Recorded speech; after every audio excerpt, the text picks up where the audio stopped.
Baeksayan looked at the girl on the bed. She was as fragile as a doll. A porcelain one, so delicate it felt like a single breath could make her vanish. Soya groggily opened her eyes, finding herself in a new place. It was unfamiliar, surrounded by faces she had never seen before, leaving her completely bewildered. Baeksayan's voice was gentle, but his words sent a chill down her spine. He said this was the territory of the Bakho clan. And he was the one who had brought her here. Only then did Soya remember that the nightmare was real. She finally recalled that just last night, this man had used his power to take her away. This was the Taihoa Kingdom, a world inhabited by demi-humans where the strong devouring the weak was the law of survival. The entire kingdom is ruled by the royal family, backed by the 4 divine beast clans guarding the 4 cardinal directions. The Tonlong in the east, the Bakho in the west, the Chutuok in the south, and the Huinvu in the north.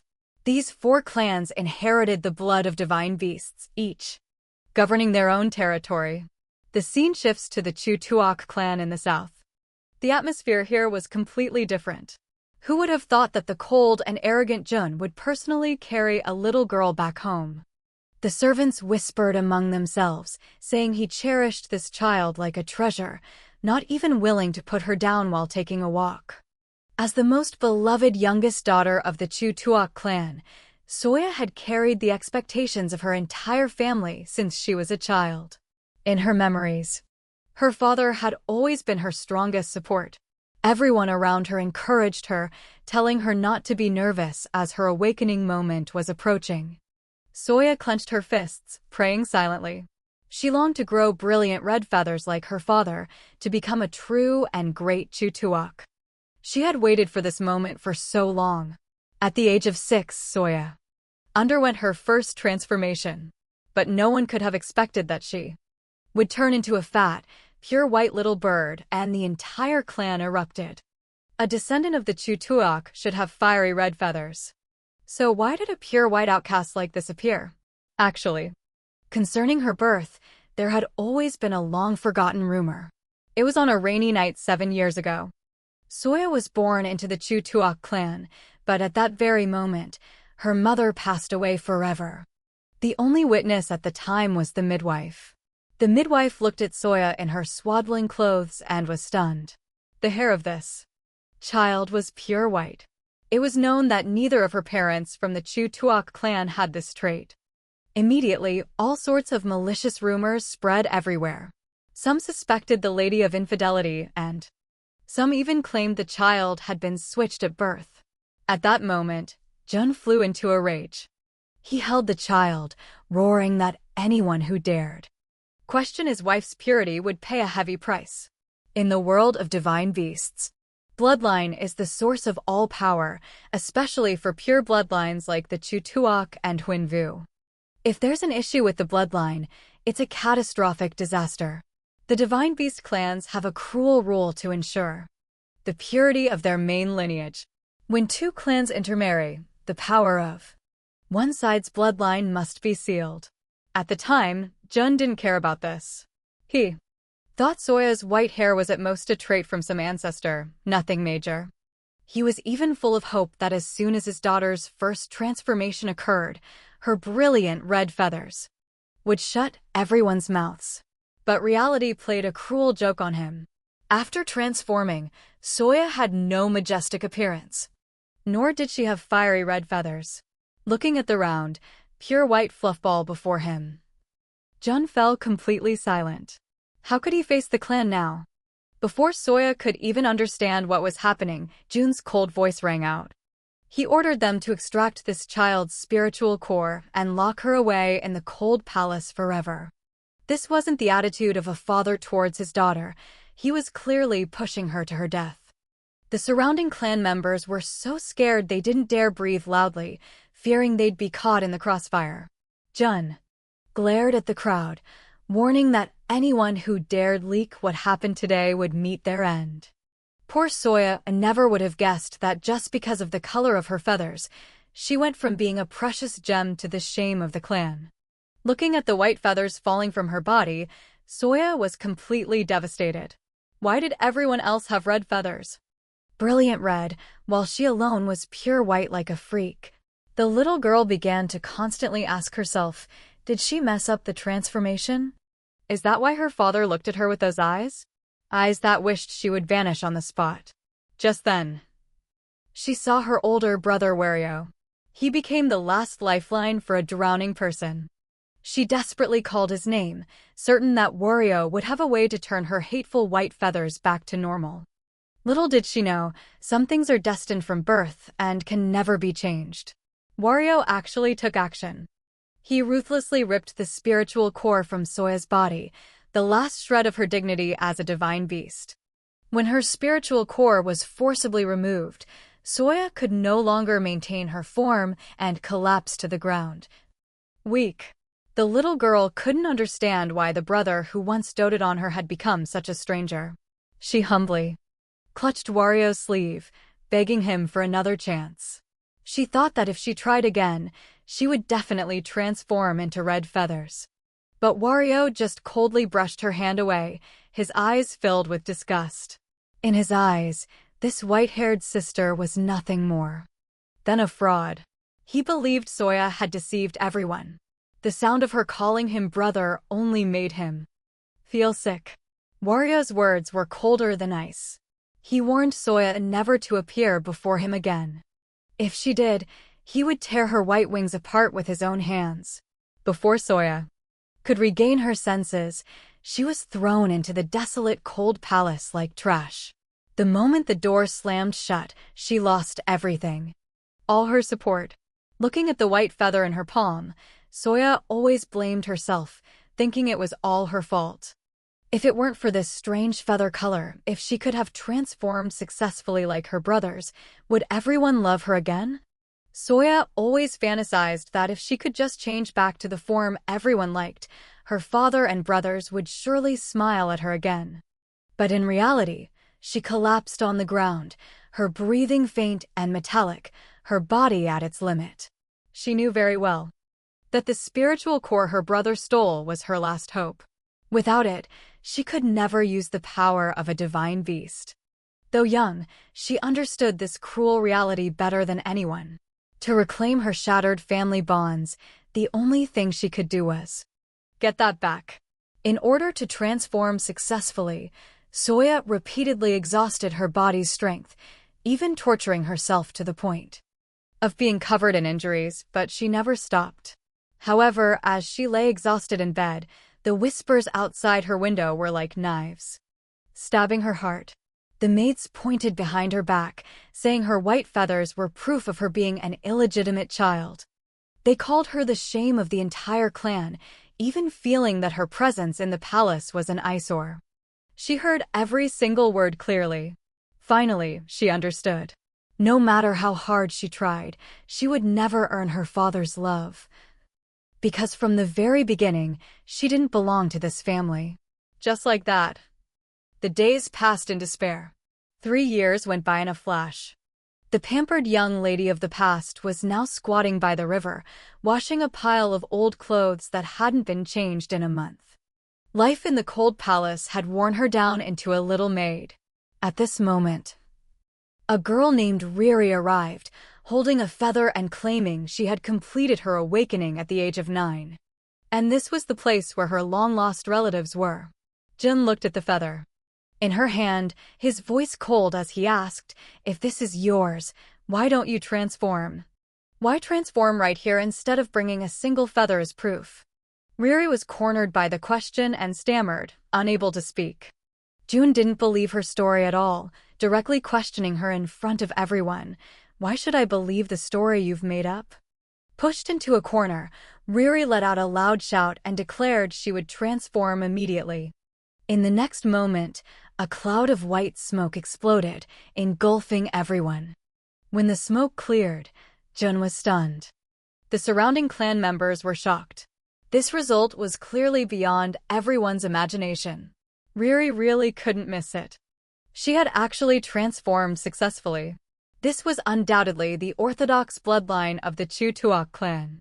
But before everyone could recover, she reverted to her human form due to exhaustion. Her whole body collapsed to the ground. June rushed forward to catch her, anxiously asking Han if. It seemed the power of her awakening was too great for her small body to handle. Riri leaned weakly against Jun. She revealed a heartbreaking secret. It turned out her spiritual core was congenitally weak. Forcing the transformation had been too much for her heart to bear. She said she had suffered a serious illness as a child that nearly killed her. Because she couldn't afford treatment, it left this lingering problem, and she even blamed herself, apologizing for being a useless child. Jun's heart ached hearing this. He hugged the little girl tightly, roaring. He said it wasn't her fault, but his for not recognizing her sooner. In a flash, 7 days passed. The Chutuok mansion was filled with a festive air. Riri, dressed in gorgeous clothes, surrounded Jun and Wario, sweetly calling them father and brother. Jun's smile was so wide he couldn't close his mouth, repeatedly thanking Riri for accepting him. Wario stood beside them, his eyes full of affection. This family looked incredibly happy. But just then, Soya passed by, carrying a heavy bucket of water. She stopped, silently watching the warm scene from a distance. So, the one being cherished like a treasure was the true young lady who had returned.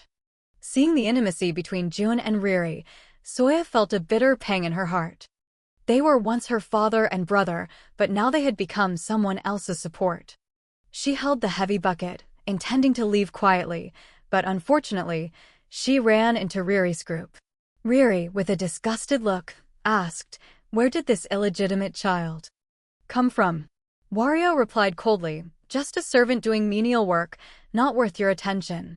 Riri deliberately exaggerated, covering her nose and loudly mocking Soya's smell, criticizing her slovenly appearance and saying she probably never bathed. The family who once loved her most was standing right in front of her, yet they let someone else trample on her dignity like that?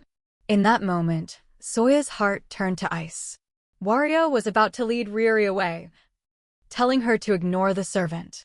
But, unexpectedly, Riri suddenly stopped.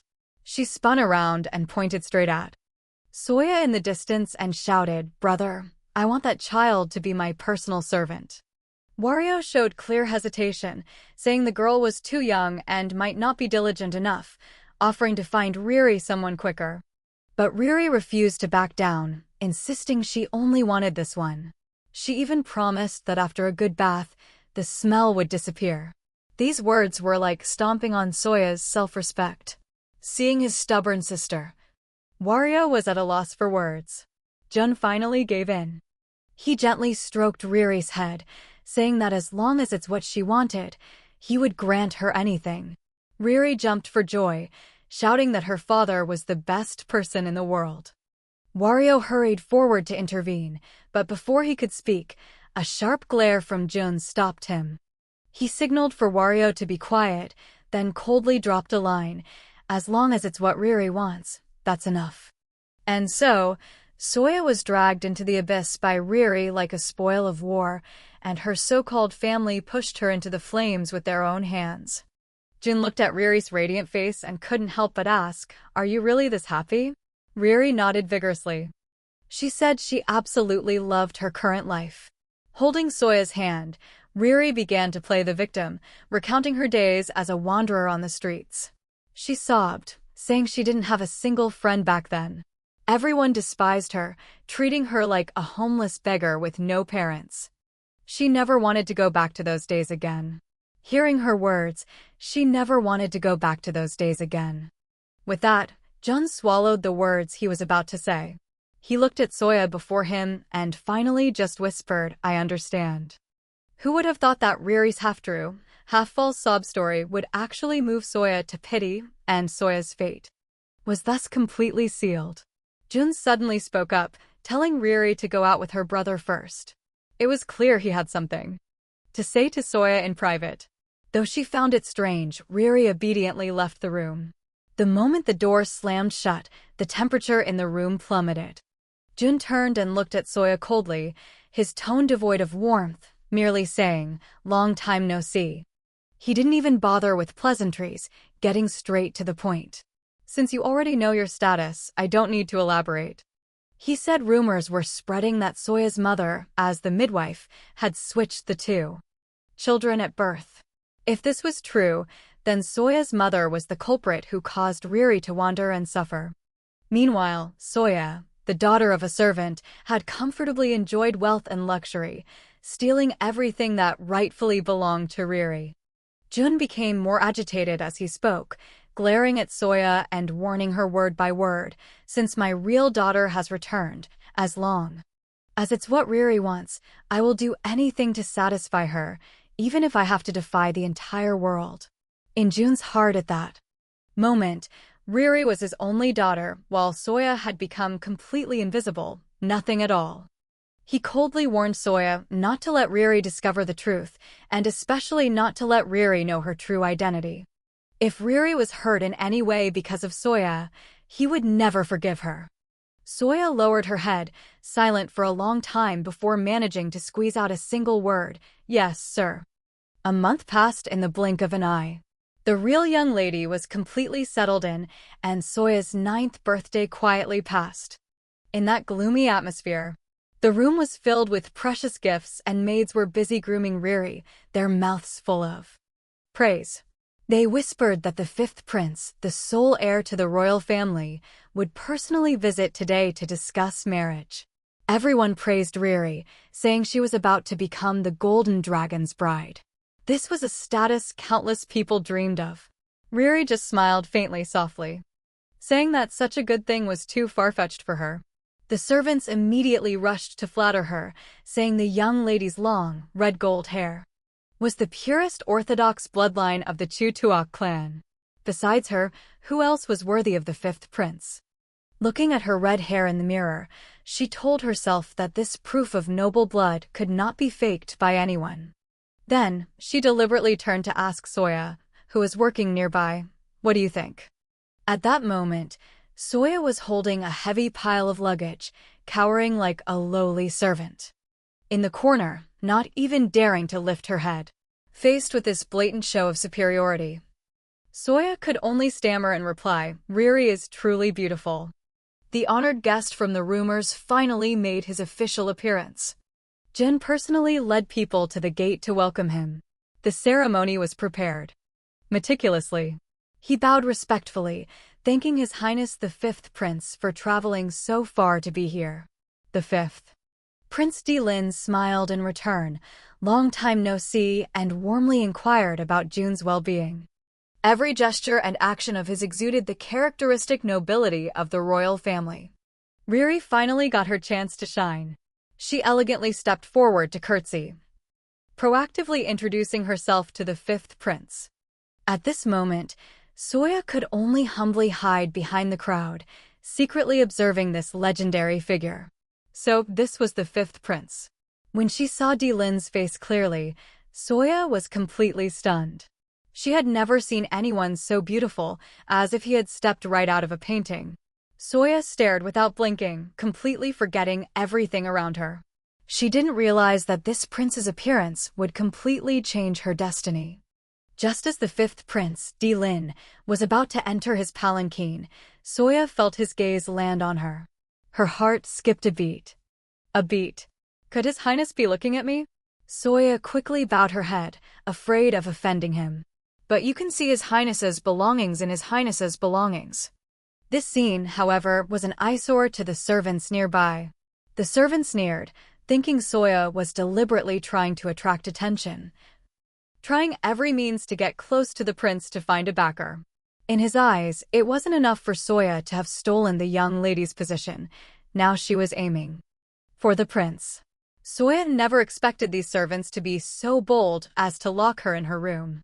She banged on the door, pleading pitifully, but the only response was a cold threat, telling her to stay put until the birthday party was over. They believed Soya had taken a position that didn't belong to her, and now she was trying to climb even higher. Time ticked by. Soya was locked in lonely darkness for who knows how many hours, a whole day. Not a single drop of water passed her lips, and she was faint with hunger. But what pained her more was that no one noticed she was gone, not even that she was sick. Not a single person came looking for her. Whether it was before or now, it seemed she was always alone, abandoned by this world. Without a second thought, just as Soya was about to despair, a voice came from the darkness. A call, someone was anxiously looking for her. Right after that, the locked door was pushed open, and a ray of light instantly flooded the room. Lin appeared at the door, his voice filled with worry. He said he had run everywhere looking for Soya. No one could have guessed that while everyone else chose to ignore her, someone had actually been thinking of her. Soya was completely frozen. She never expected the person before her to be Lin. She never expected the person before her to be Lin. She stammered, asking how he found this place and why he knew her name. Lin didn't answer directly, but slowly squatted down and took out a small pink item. He asked softly, "I'm returning this to you. You still don't remember who I am?" The moment she saw the piece of jewelry, Soya's dusty memories came flooding back. It was 3 years ago when she first stepped into the deep imperial palace to see her brother off. In that very garden, she met Lin, who was grieving the loss of his mother, hiding in a corner and crying bitterly. This pendant was a memento from Soya's mother, and it was her most treasured possession. Whenever she missed her mother, just looking at it brought her comfort. But seeing Lin's heartbroken tears, little Soya still decided to lend it to him. She hoped this treasure would give him strength. At first, Lin didn't dare accept it because it was too precious. But Soya smiled and said, "I'm just lending it to you. When you're no longer sad and feeling better, you can return it to me." Who would have known that such a casual promise would last for so many years? Lin finally nodded, promising to personally return it one day. Soya grinned from ear to ear, holding out her pinky to make a promise with him. "Then let's pinky promise, brother Lin." The scene shifts back to the present. Lin looked at the still-stunned Soya and gently told her the truth. "The reason I appeared here today was to fulfill the promise I made to you back then." Soya shyly called his name, "Brother Lin." He smiled. He nodded, saying he was always afraid he'd be late, but thankfully he managed to meet the person he wanted to see before the day ended. Soya was completely shocked. She never thought the crybaby boy from back then would now be a noble prince. Just then, Lin looked at her gently and said, "Happy birthday, Soya." Those words struck her like lightning. Only then did Soya remember that today was her 9th birthday and also Riri's birthday. This birthday wish made Soya unable to hold back any longer. She clutched the pendant in her hand, the thing she cherished most. Wiping away her tears, she apologized, saying she was just so happy that she lost control. Then, she respectfully expressed her thanks. "Thank you, 5th Prince." But Lin just laughed, telling her not to call him Your Highness and to just call him what she used to. Before they could finish catching up, Lin's expression suddenly turned serious. He stared at Soya and pressed, "Forget all that. First, tell me what happened." Lin noted that the girl before him now and the cheerful Soya from his memory were like two completely different people. He gently asked what she had been through these past few years. Soya no longer held back, telling Lin all the grievances she had endured, along with the secret of her sudden transformation into a divine beast. After hearing her story, Lin fell into deep thought. He kept confirming the time of Soya's first transformation, but the more he thought, the more he felt something was off. Suddenly, as if discovering something incredibly absurd, Lin kept shaking his head, saying, "Impossible, absolutely impossible." Seeing Lin's intense reaction, Soya also grew worried. What was the truth that could make the usually calm prince? To verify. Seeing Soya's disappointed expression, Lin quickly took her hand to comfort her. "Don't be sad, I promise I'll be back soon." Not only that, Lin also made a promise as heavy as a mountain of gold. He said that the next time they met, if Soya agreed, he would take her straight into the imperial palace. For Soya, who was always bullied, this was like a lifeline. But no one noticed that behind a window not far away, Riri was staring intently at everything. Riri was furious. She couldn't understand what kind of vixen spell Soya had cast to make the prince personally offer to take her into the palace. This hatred had actually taken root long ago. Riri remembered the first time she met Soya. Her hatred felt like an instinct. She hated Soya's fragile and delicate appearance, and she hated that beautiful face even more. Just looking at it was an eyesore. In Riri's eyes, someone like Soya was meant to wallow in the mud her whole life. What right did she have to ascend to heaven in a single step? Seeing that Soya was about to escape her suffering, Riri's eyes grew even more bitter. She absolutely would not let Soya get her way so easily. The fire of jealousy in Riri's heart raged. She not only hated Soya, but also hated her father and brother for secretly caring about that wench. To make Soya understand her place, Riri deliberately toyed with her like a plaything, forcing Soya to kneel on the ground and serve her like a slave. Riri had thought that by constantly trampling on her, Soya would forever be under her heel. But who would have thought a prince would suddenly appear wanting to take this toy away? Seeing Lin's gentle expression towards Soya, the jealousy in Riri's heart had completely twisted her. She knew she couldn't just sit and wait. She had to get Soya out of here before the prince returned to pick her up. As expected, Riri took action. She snatched the jewelry from Soya's hand, openly accusing her of being a thief. Soya was so anxious she was on the verge of tears, desperately explaining that she hadn't stolen anything. But faced with Riri's questioning, she didn't dare say it was a gift from the prince. Riri sneered, revealing her trump card. Even if you say the prince gave it to you, who in this mansion would believe you? While Zoya was unable to defend herself, a servant watching nearby suddenly exclaimed in surprise, saying the item looked familiar. Like a beautiful piece. Soya had not only stolen, but had also dared to touch her mother's memento. Riri's questioning voice grew louder as she stared at Soya. She was determined to force her to explain why her mother's possession was in her hands. No! Even with 100 mouths, Soya couldn't clear her name. The more she stammered, unable to speak, the colder the gazes of those around her became. Soya even thought that whether she did it or not, her only option now was to kneel and beg for mercy. The surrounding servants weren't idle either, fanning the flames, saying Soya not only stole Lady Riri's status, but also had sticky fingers. Riri pointed aggressively at Soya's face, roaring her verdict, "So the thief was you." This time, Soya was completely framed. Riri's act was truly brilliant. After spitting out her final curse, she fainted on the spot, right in front of everyone. Soon, a rumor spread throughout the mansion that Lady Riri, having endured too much, was provoked by the imposter Soya to the point of being bedridden. Public opinion completely turned against the innocent Soya. And this foolish girl actually took all the blame upon herself, believing she had caused Riri serious illness. To atone for her so-called mistake, she decided to personally apologize to Riri. She had intended to apologize, but as soon as she reached the door, she heard words that chilled her to the bone. Who would have thought Riri would use her own life as a bargaining chip, forcing Wario to get rid of Soya? Outside the door, Soya was completely frozen. She couldn't believe the person who had always taken care of her could say such vicious words.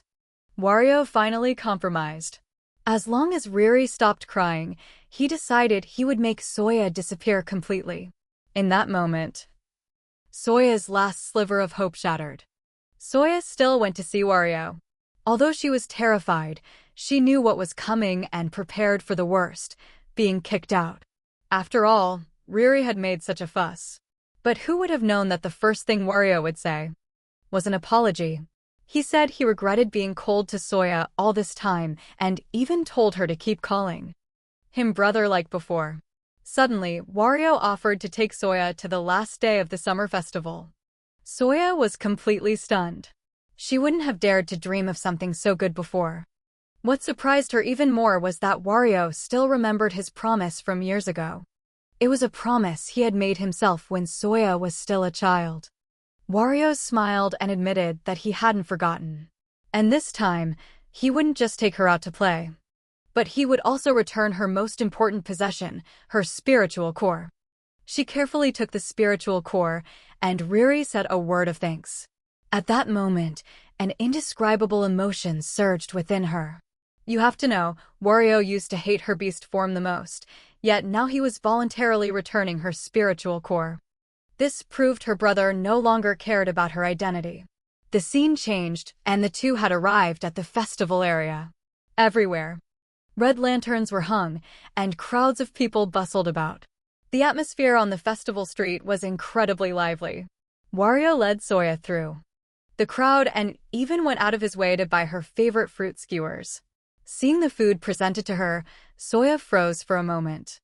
Wario thought she didn't want it and was about to pull his hand back, but Soya quickly waved her hands and shook her head. She said thank you and accepted it. The feeling of being cared for was truly rare for her. She tried to find the words.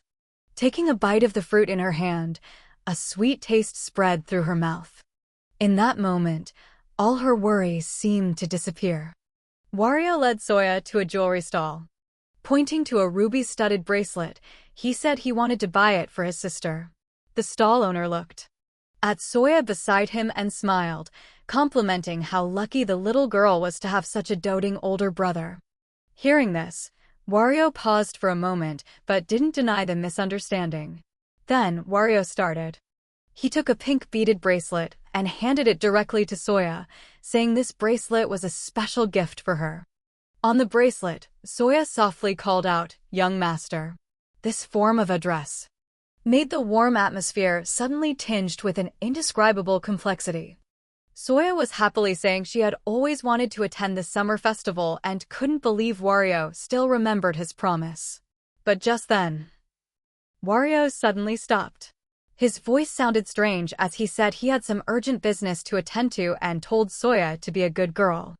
Wait for him on the bridge and don't wander off. Watching Wario's retreating back, Soya was about to nod in agreement when a sudden dizzy spell hit her without warning. She couldn't stand steadily, and her heart skipped a beat. This feeling was definitely not normal. Could it be that something was wrong with the food? Soya collapsed to the ground, her consciousness fading. She heard Wario anxiously calling her name. But right after, a cold, icy voice shattered her illusion. The masked man stated without expression that Soya was dead. Dead? What was going on?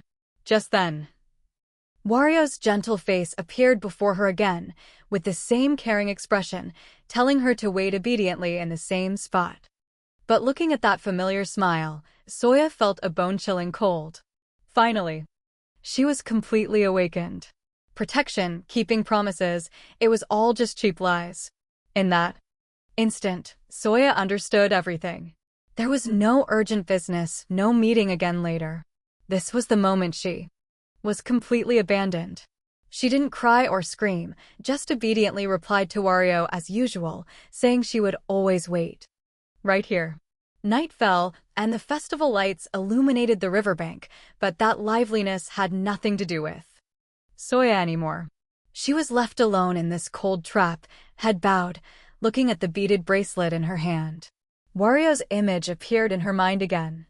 Perhaps he still didn't know that the sister he once doted on would never return. Soya cowered in a corner. Lose her life. She could only grit her teeth and endure the pain. At this moment, she was not only exhausted but also homeless and without support. Just when she was at her most desperate, a voice suddenly echoed in her head, "Run." A cold glint of light shot past her cheek and stuck into the floorboards. Soya was terrified. Before she could react, heavy footsteps approached rapidly. Looking at the leather boots right in front of her, Soya froze. It was clear. This cold gaze, was exactly like the one she had just seen in her vision. He was muttering to himself, confirming that Soya was dead. Only then did she realize that the images from before weren't a hallucination, but the future. The future was really about to happen. Soya knew very well that her brother wanted her dead. While she was still standing there stunned, a voice roared in her head again, frantically telling her not to just stand there like an idiot, but to run for her life. Soya was completely bewildered. Whose voice was this? Why did it keep echoing in her head? Although she didn't understand anything, she felt that if she didn't run now, it would be too late. There was no point in overthinking it. Soya had only one thought in her mind, to run as far away from this dreadful place as possible. If she was even a step too slow, she might never see tomorrow's sunrise. On the deserted street, only the sound of her frantic footsteps echoed. She didn't know if she would see tomorrow's sunrise again. She didn't dare look back, just ran for her life on instinct, even when her lungs burned like fire. She didn't dare linger for even half a second. Just as she feared, while running headlong, Soya suddenly tripped and fell to the ground, the beaded bracelet on her wrist scattering everywhere. Before she could get up, a demonic voice echoed from above her. The masked man sneered, finally. "I've caught this little mouse." Soya was frozen in place. The tall, dark shadow had already approached with a sword. There wasn't a hint of pity in his eyes, only the playful cruelty of a cat toying with a mouse. The masked man slowly raised his long sword. In the moonlight, the blade emitted a cold aura. If this strike landed, Soya would truly die. Just when she thought her death was certain, a cold flash of light shot past, directly blocking the fatal blow. She looked. Stunned at the back in front of her, her first reaction was to think it was her father, but then she realized something was wrong. The moment the sword came down, a tall figure stood in front of Soya. A white tiger tattoo on his clothes seemed to come alive in an instant. With a deafening roar, the illusion of a giant white tiger charged forward.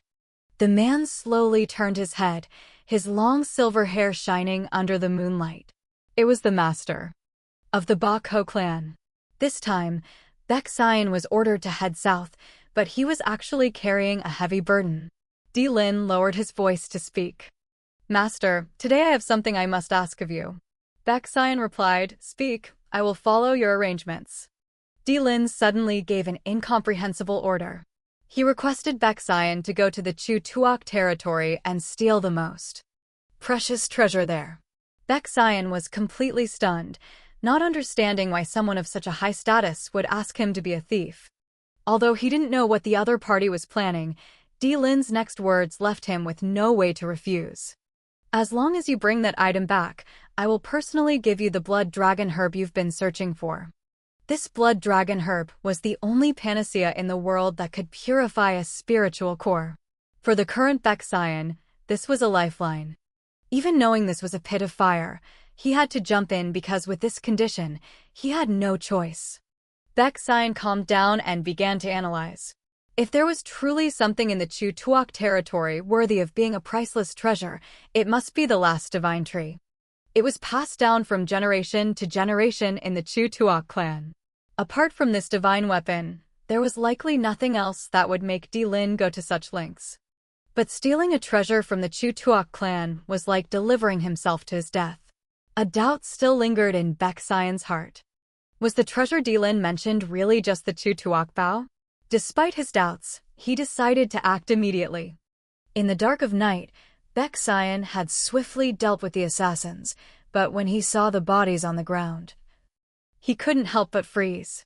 It was the symbol of the Tam Tuco, the most elite warriors serving the Chu Tuok clan. Looking at the scene, Baek Sion was extremely confused. The elite warriors of the Tam Tuco, why would they be so cruel to a child? He looked down, carefully assessing this little flupball. What was her origin?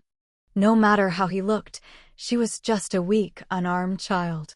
At that moment, Soya stared blankly at his back. That feeling of stability and reliability immediately reminded her of her father. Seeing Baek Sion's back, Soya was momentarily startled.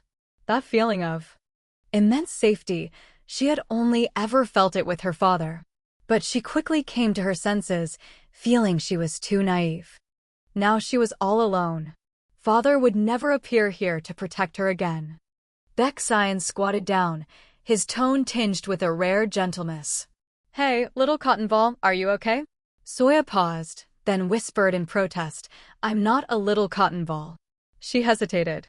For a moment, as if gathering all her courage, and enunciated each word, My name is Soya. No one expected that the moment they met amidst the ruins would become the starting point of their intertwined fates. Hearing this, Baekseon couldn't help but laugh.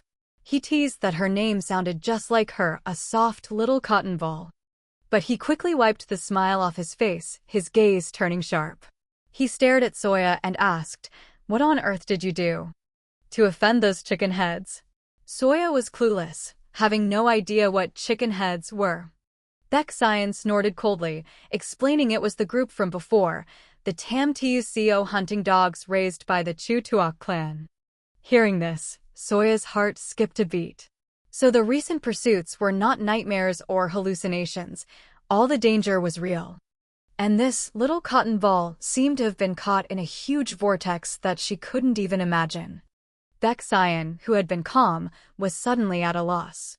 Seeing Soya crying nonstop, he froze on the spot, sighing in his heart. The thing he was worst at in this world was probably comforting children.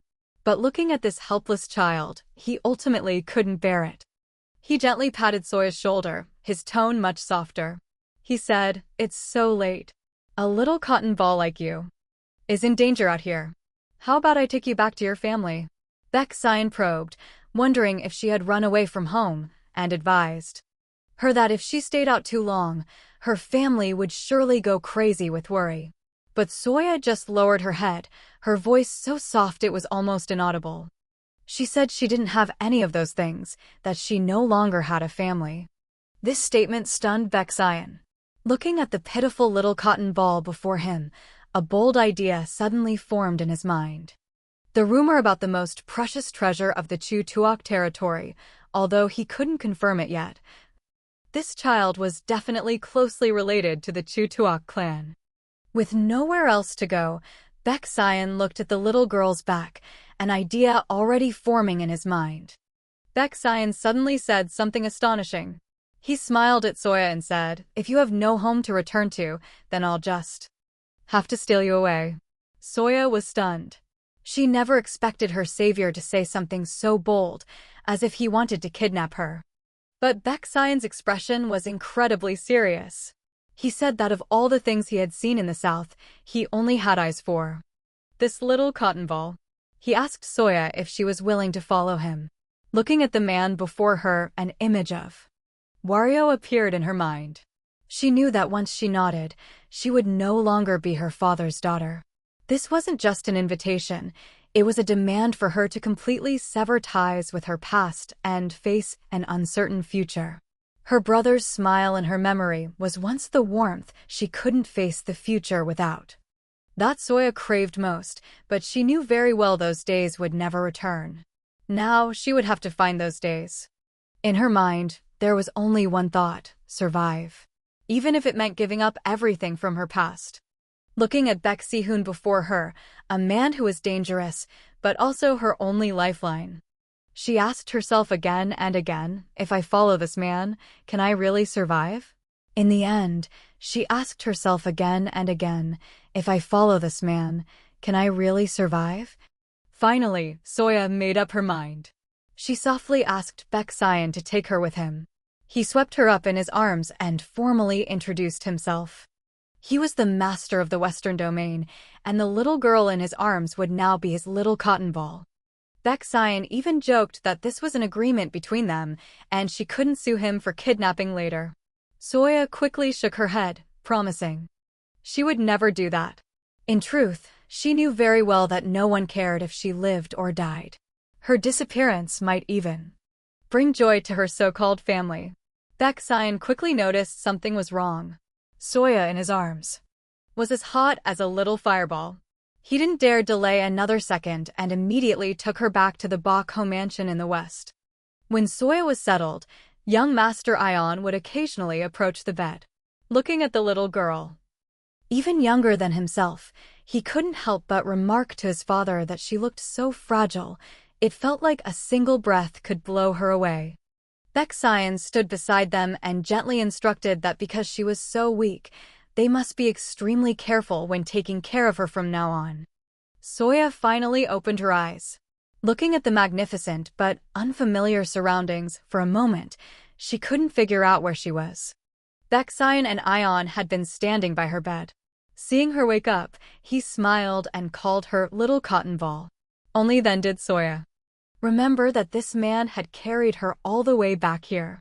Baekseon was about to call a doctor to examine her, but Soya became extremely flustered.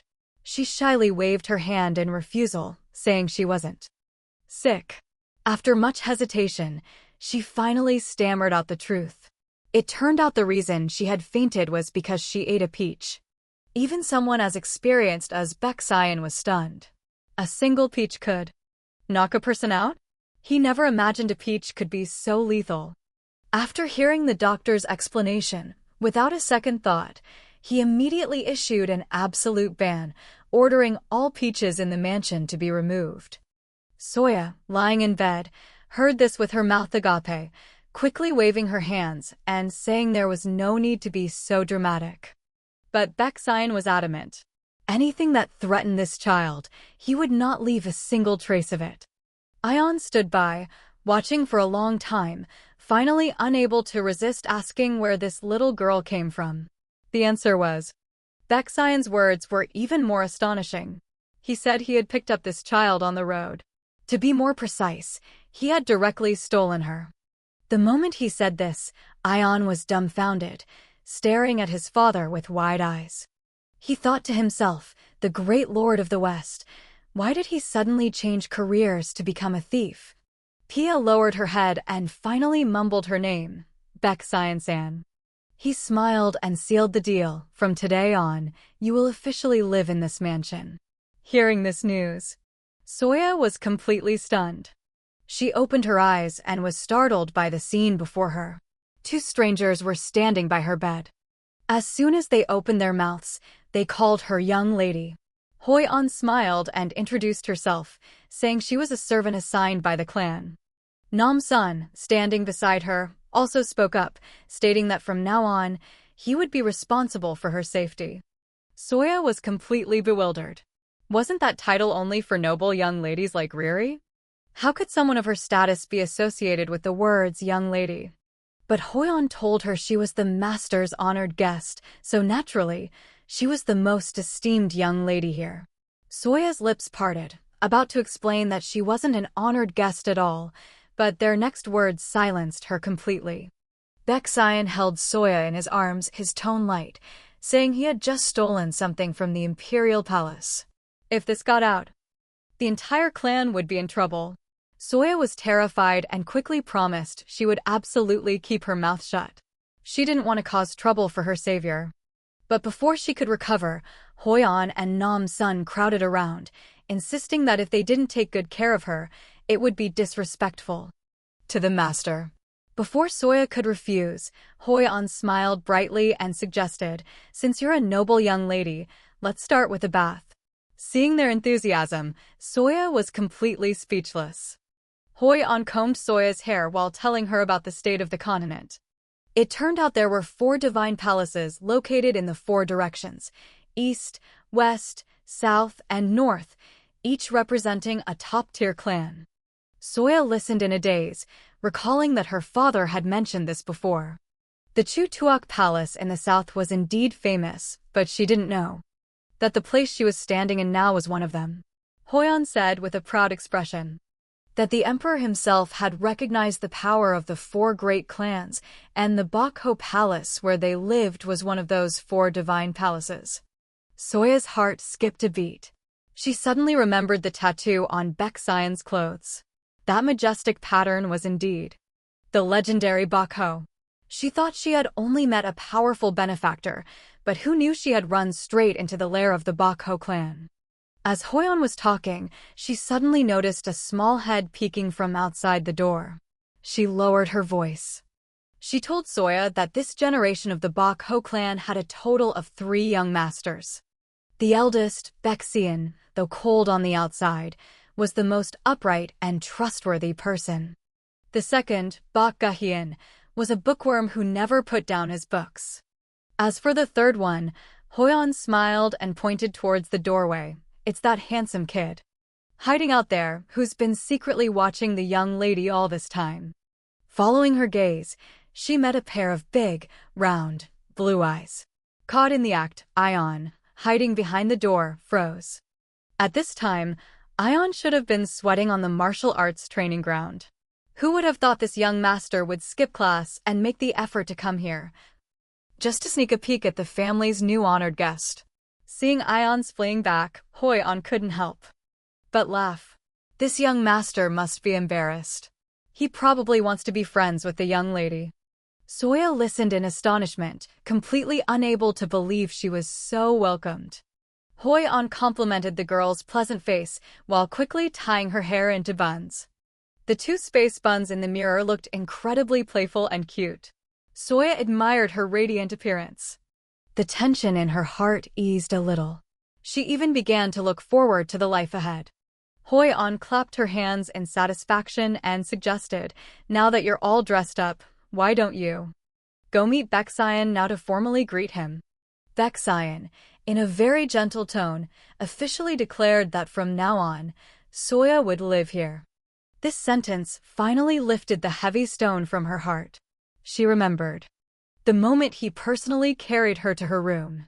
That feeling of being cherished made her feel both moved and guilty, afraid she would become a burden to others. But Baeksayan just gently comforted her, telling her not to overthink things and to just stay here peacefully.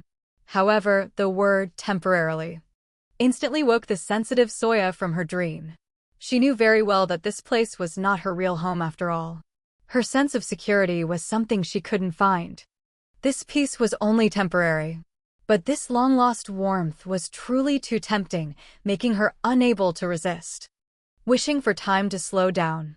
When Soya was ready and stepped out, Daijong stared without blinking. This exquisite dress made the little girl look just like a true noble young lady. As soon as Soya stepped out the door, she ran into Daijong.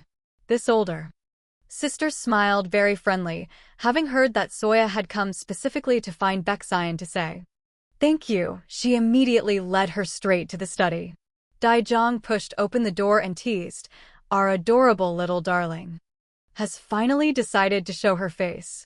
Seeing Soya arrive, Baeksayan's tone couldn't hide his welcome.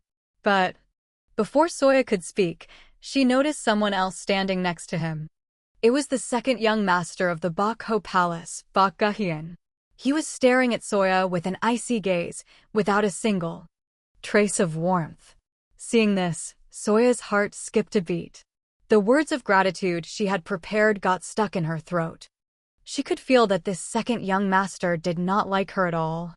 Soya took small steps into the room.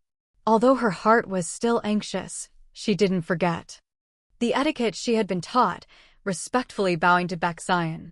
She spoke a stream of grateful words, thanking him for saving her life and for preparing a warm bed and these beautiful clothes for her. Her serious yet tense demeanor softened Baeksayan's heart. He smiled and complimented her, saying she looked beautiful in this outfit, and kindly asked if she was feeling better.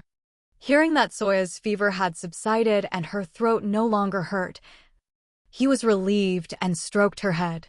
This gentle pat made Soya feel a long-lost affection. Baeksayan said that when she wasn't sick, she indeed looked much more lively. To help Soya get used to this place quickly, he turned to Daijong. He ordered Gahyun to take her for a walk around the Bakho Palace. Gahyun clearly hadn't reacted yet, pointing to his own face with a bewildered expression. Baeksayan pulled him in front of Soya and formally introduced him. Seeing Gahyun's cold face, Soya was extremely worried, constantly afraid that this young master hated her. Gahyun just stiffly replied, "I know." Just when Soya was so flustered she wanted to find a hole to crawl into, this kid suddenly changed his tune, flashing a smile as bright as the sun. He proactively held out his hand and asked Soya if she wanted to tour the mansion with him. This sudden enthusiasm left Soya completely speechless. She could only obediently extend her hand. Seeing the two children leave hand in hand, Baeksayan stood behind them, smiling contentedly. He felt that the two of them standing side by side looked as harmonious as real siblings. Who would have known that this young master's mood could change faster than flipping a book? As soon as they were out of the adult sight, the the smile on Gahien's lips instantly vanished. He silently strode ahead, his whole body exuding a cold aura that made people wary. Soya could only timidly follow behind. Gahien racked his brain but couldn't understand what his father was planning to give the room in the West Wing to a child of unknown origin. It's important to know that room had a very special meaning. It was a place specially prepared to raise the adopted daughters of the Bakho clan, who were also candidates to become the Golden Dragon's bride. Their purpose was to become the mate of the emperor who ruled this continent. Soya being there, could it be that his father had other plans? Holding Soya's hand, doubts rose in Gahien's heart again. People always said the West Wing was where ferocious beasts lived, but this child didn't look like a tiger at all. Her hands were tiny, her whole body soft. Could she be a kitten? No, she looked even gentler than a cat. Could such a personality really survive in a clan like this? Looking at her, she seemed like a little rabbit that could live on grass, completely out of place here. Gahien quickly shook his head. Now was not the time to think about this. A more terrifying thought emerged. Was his father planning to bypass the branch family descendants and directly place this girl in that position? Gahien stopped and pointed ahead, announcing they had reached the flower garden. He led the way while casually praising the flowers, but in his heart, he was grumbling, feeling that walking a child around was a real nuisance. He was about to take her to the library when he noticed she had stopped walking. Soya asked softly, "Young master, are you very busy right now?" Gahien paused for a moment, and, out of pride, replied, "Yes, I am. I have quite a lot of work to do lately." In reality, he was bored out of his mind, and his conscience was starting to prick him. Soya gave a very bright smile. She said, "I can just walk around here by myself. Thank you, young master, for taking the precious time to accompany me." Gahien was genuinely surprised at this moment. He didn't expect this child to be so understanding. Soya thoughtfully added, "You can just ignore me and go take care of your business." Though feeling a bit guilty, Gahien still took the opportunity to leave, telling her to stay and admire the flowers, and that he would send someone for her later. Watching Gahien's retreating back, Soya knew very well that this young master didn't actually like her. She began to regret it, feeling that she had been too thoughtless just now, causing more trouble for him for no reason. The harsh scoldings once again rose in her mind, calling her a troublemaking brat. Just when she was feeling her worst, the door of the room next to her creaked open. Ion's eyes met hers. Hiding behind the door, he peeked out with his big, round eyes. Soya was startled. Why did this young master come here? Ion had intended to slip away quietly, his heart in a panic. But the more flustered he got, the more he messed up. Not watching his step, he tripped painfully over the threshold and went flying. This fall was not quiet, and it hurt so much that the boy cried out in pain. Soya was alarmed and rushed over to ask if he was okay. Who knew Ion's reaction would be more dramatic than anyone else's? He sat on the ground, frantically waving his hands, telling Soya to stay put and not come any closer. Soya's face was full of confusion. He had clearly fallen and gotten hurt, so what was this young master throwing a tantrum about? Ion looked down and saw his knee was scraped. This time he was truly flustered. He was clearly on the verge of tears from the pain, but the thought of Soya being right there made him swallow his grievances. He jumped up, pointed at Soya, and loudly declared himself the third young master of the Bak clan. He blustered that only a snot-nosed kid like her would cry over a small wound like this. After saying that, Ion turned and walked away, leaving a bewildered Soya standing there. The more she thought, the more uneasy she felt. Could this young master be truly angry because he fell and got hurt because of her? Looking at him, he didn't know. As Ion's figure disappeared, Soya kept muttering for him to go apply some medicine. Just then, Hoyon and Nam Soon rushed over to find her. As soon as they met, Hoyon began to complain on Soya's behalf, blaming Gahien for being too heartless. How could he leave the young lady alone in the courtyard like this? Soya hurriedly waved her hands to mediate, saying that Gahyun was actually very concerned about her and had even taken her for a long walk. Hoyeon sighed, feeling sorry for how obedient their young lady was. As she was about to take Soya back to her room, Hoyeon suddenly paused, sensitively noticing that the atmosphere in the courtyard seemed off. She smiled. She cocked an eyebrow and asked Soya what had happened here just now. Soya stammered, trying to explain that Ion had accidentally fallen and gotten hurt. But Hoyeon and Nam-sun, upon hearing this, not only didn't get angry, but burst out laughing. Nam-sun waved his hand, saying this third young master was normally clumsy anyway. Tripping and getting scrapes was a daily occurrence for him, and he told Soya not to take it to heart. Soya still felt guilty and was about to explain further when Hoyeon leaned in to tease her. She said Ion was a descendant of the Bakho clan. His body was as strong as a little tiger's. A few minor scratches were nothing. Seeing their carefree attitude, Soya was completely speechless, just standing there with a helpless look on her face. The kid Ion, who had been trying to act all grown up, reverted to his true self as soon as he got back to his room. The moment the antiseptic touched his wound, he started wailing. The servant helping him with the wound couldn't help but tease, "Young master, you were overacting a bit today. Your leg is clearly in this state. Why did you have to force yourself to go see her?" Ion retorted angrily, saying there was no way he would let that snot-nosed kid see him in such a pathetic state. He stared out the window, his face full of thought. He always felt there was something unusual about Soya. If she wasn't from the Bakho clan, then what was her origin? The servant began to let his imagination run wild, speculating what Soya transformed from. Perhaps a timid mouse? Ion dismissed it, saying normal mice are incredibly noisy, while Soya was always quiet and obedient, a total mismatch. He thought Soya was more like a puppy, with her always moist and sparkling eyes, and even her messy hair had personality. But canine divine beasts were all large and muscular, whereas Soya looked too fragile and weak.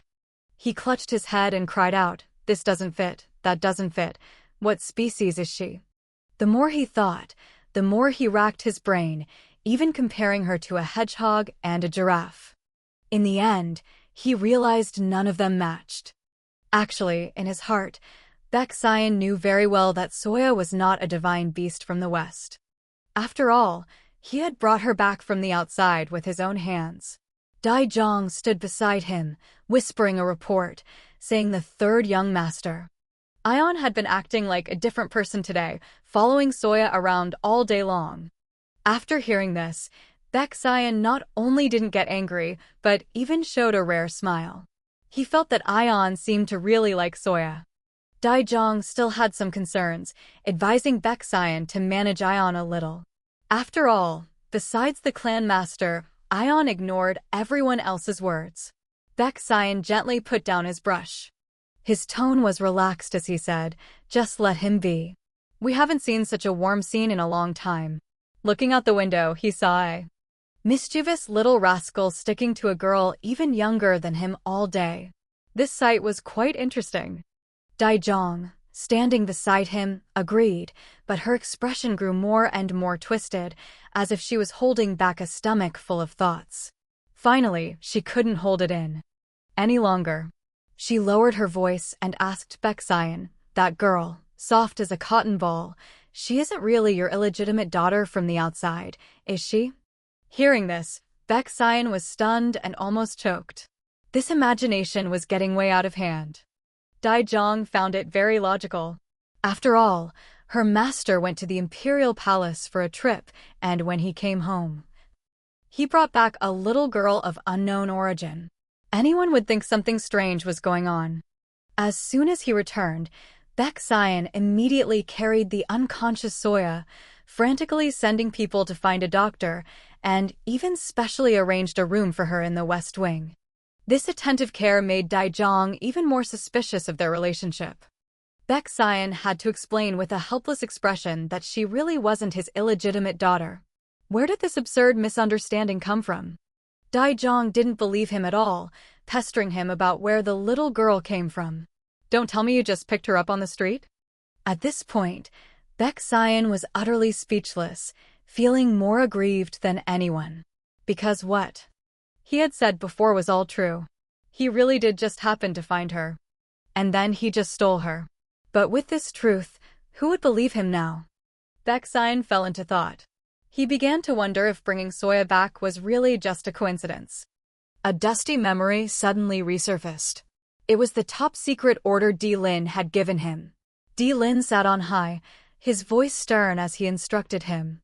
"You must go to that place to steal the most precious treasure," he said. "Just go there, and you'll immediately recognize that treasure." Only now did Baek Sion realize that perhaps none of this was a coincidence. Di Lin had offered a condition that was too tempting. As long as he stole the treasure from the Chu Tuok territory, he would hand over the blood dragon herb in exchange.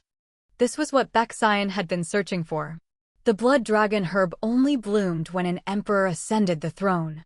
This legendary divine medicine was absolutely not something a prince could casually give away. It seemed the waters behind this transaction were much deeper than he had imagined. Di Lin had openly declared his intention to compete for the throne, to become emperor, and promised to deliver the blood dragon herb within a year. To Baek Sion. Looking at the ambitious young man before him, Baek Sion suddenly felt alarmed. The obedient, simple disciple who used to follow him around asking for guidance, when had he become so unfamiliar? The deal was set. Baek Sion just wanted to know the mission's objective, but he got no results. Di Lin threw out a riddle, asking him to bring back a treasure that no one appreciated but was extremely priceless. The most precious treasure, it certainly sounded tempting. Baek Sion began to ponder the logic behind it. If he took that thing, what would the situation become? A little cotton ball brought back from the Chu Tuok territory, plus a secret deal with the prince. Could it all really be just a coincidence? Baek Sion vaguely felt that he had been drawn into a huge vortex.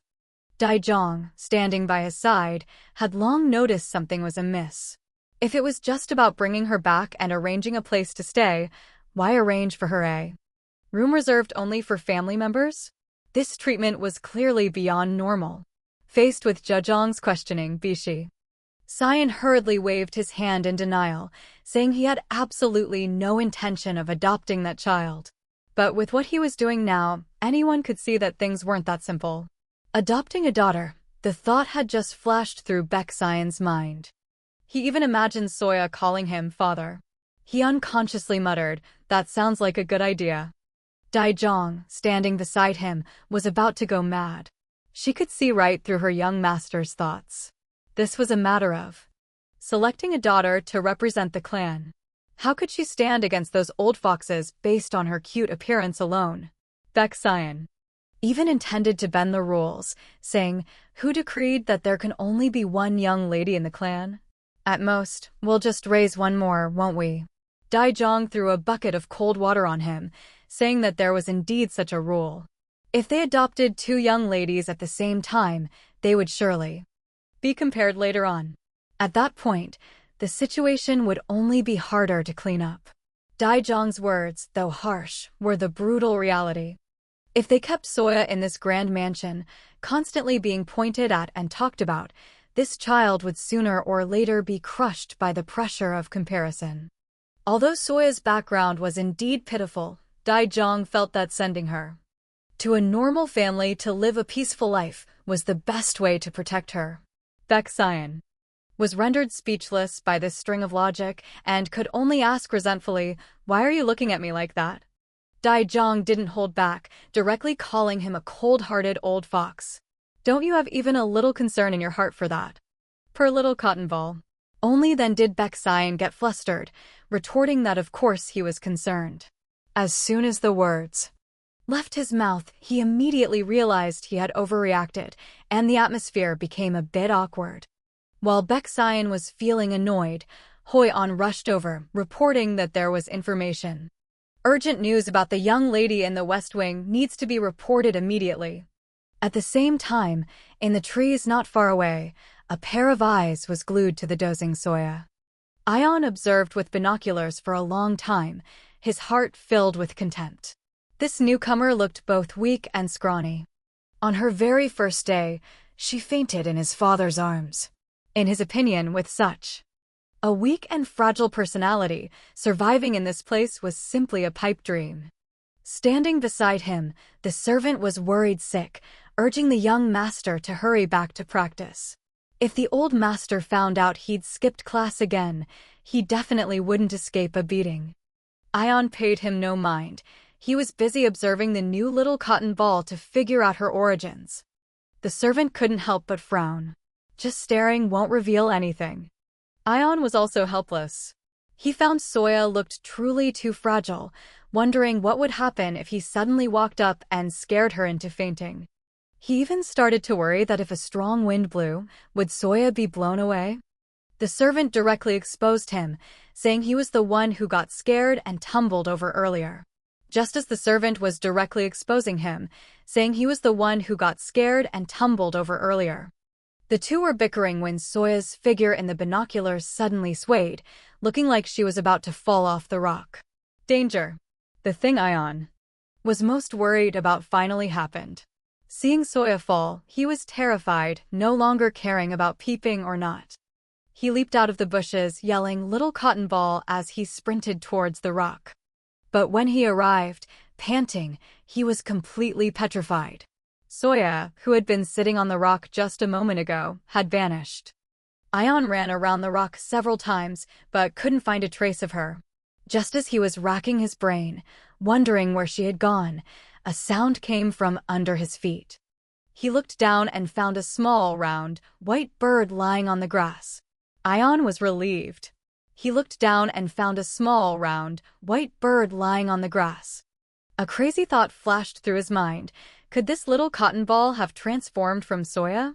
The servant recognized it at a glance. Her body had been abandoned.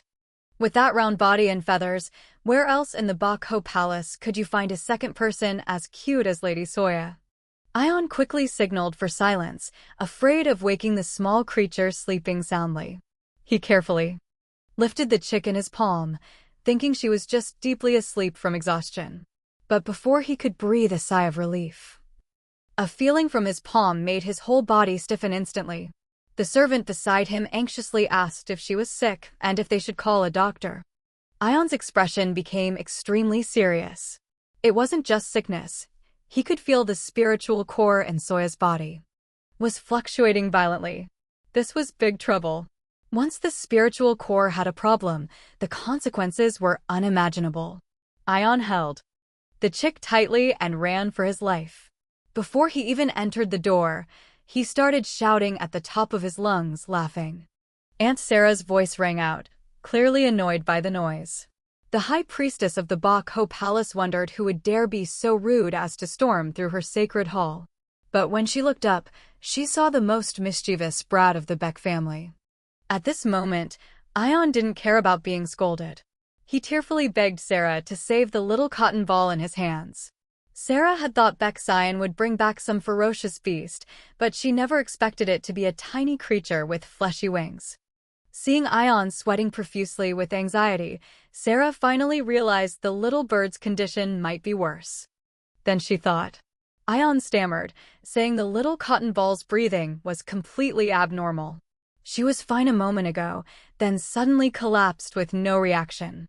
Sarah gestured for the boy to calm down and took the weak little bird from him. She had intended to examine it carefully, but the moment her fingertips touched it, her expression changed completely. This was not consistent with her condition at all. This wasn't a normal coma. Sarah looked as if she had just discovered a world-shattering secret and shouted at the servant beside her. Quickly, go call Beksayan. Don't delay for a second. What kind of terrifying event could make this high priestess lose her composure? Like that?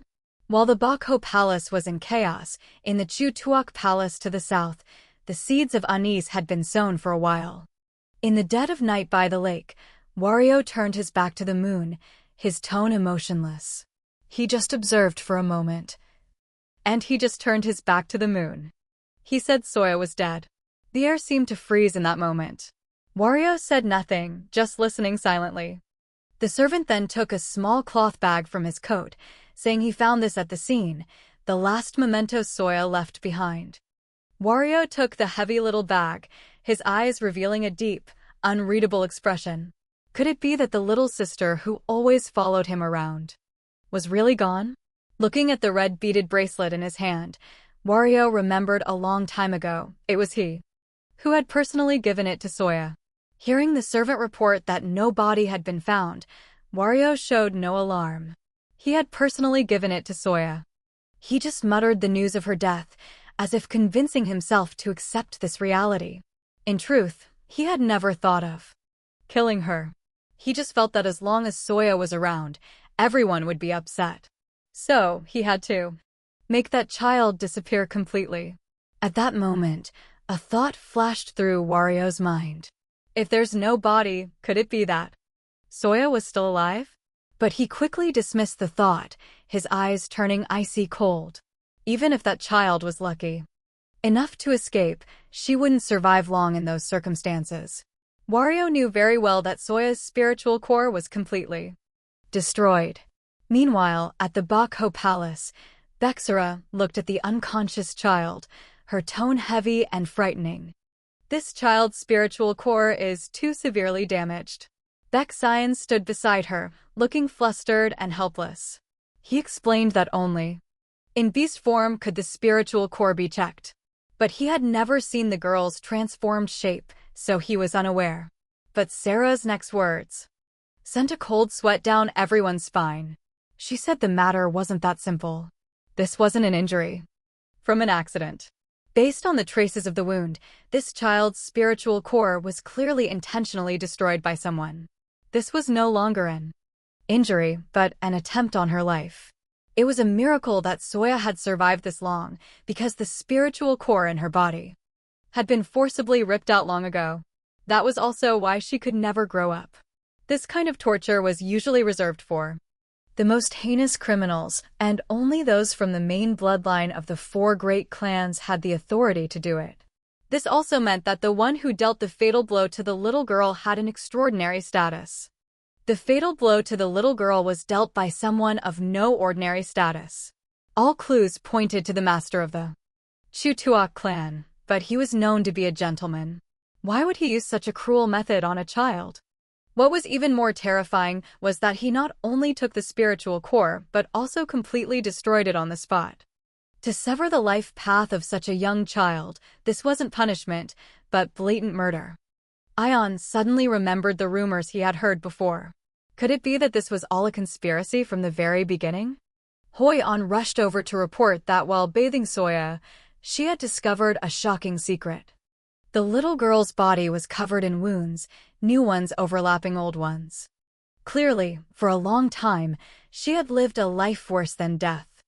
After hearing this, Bexara fell silent. This debt could not be easily dismissed.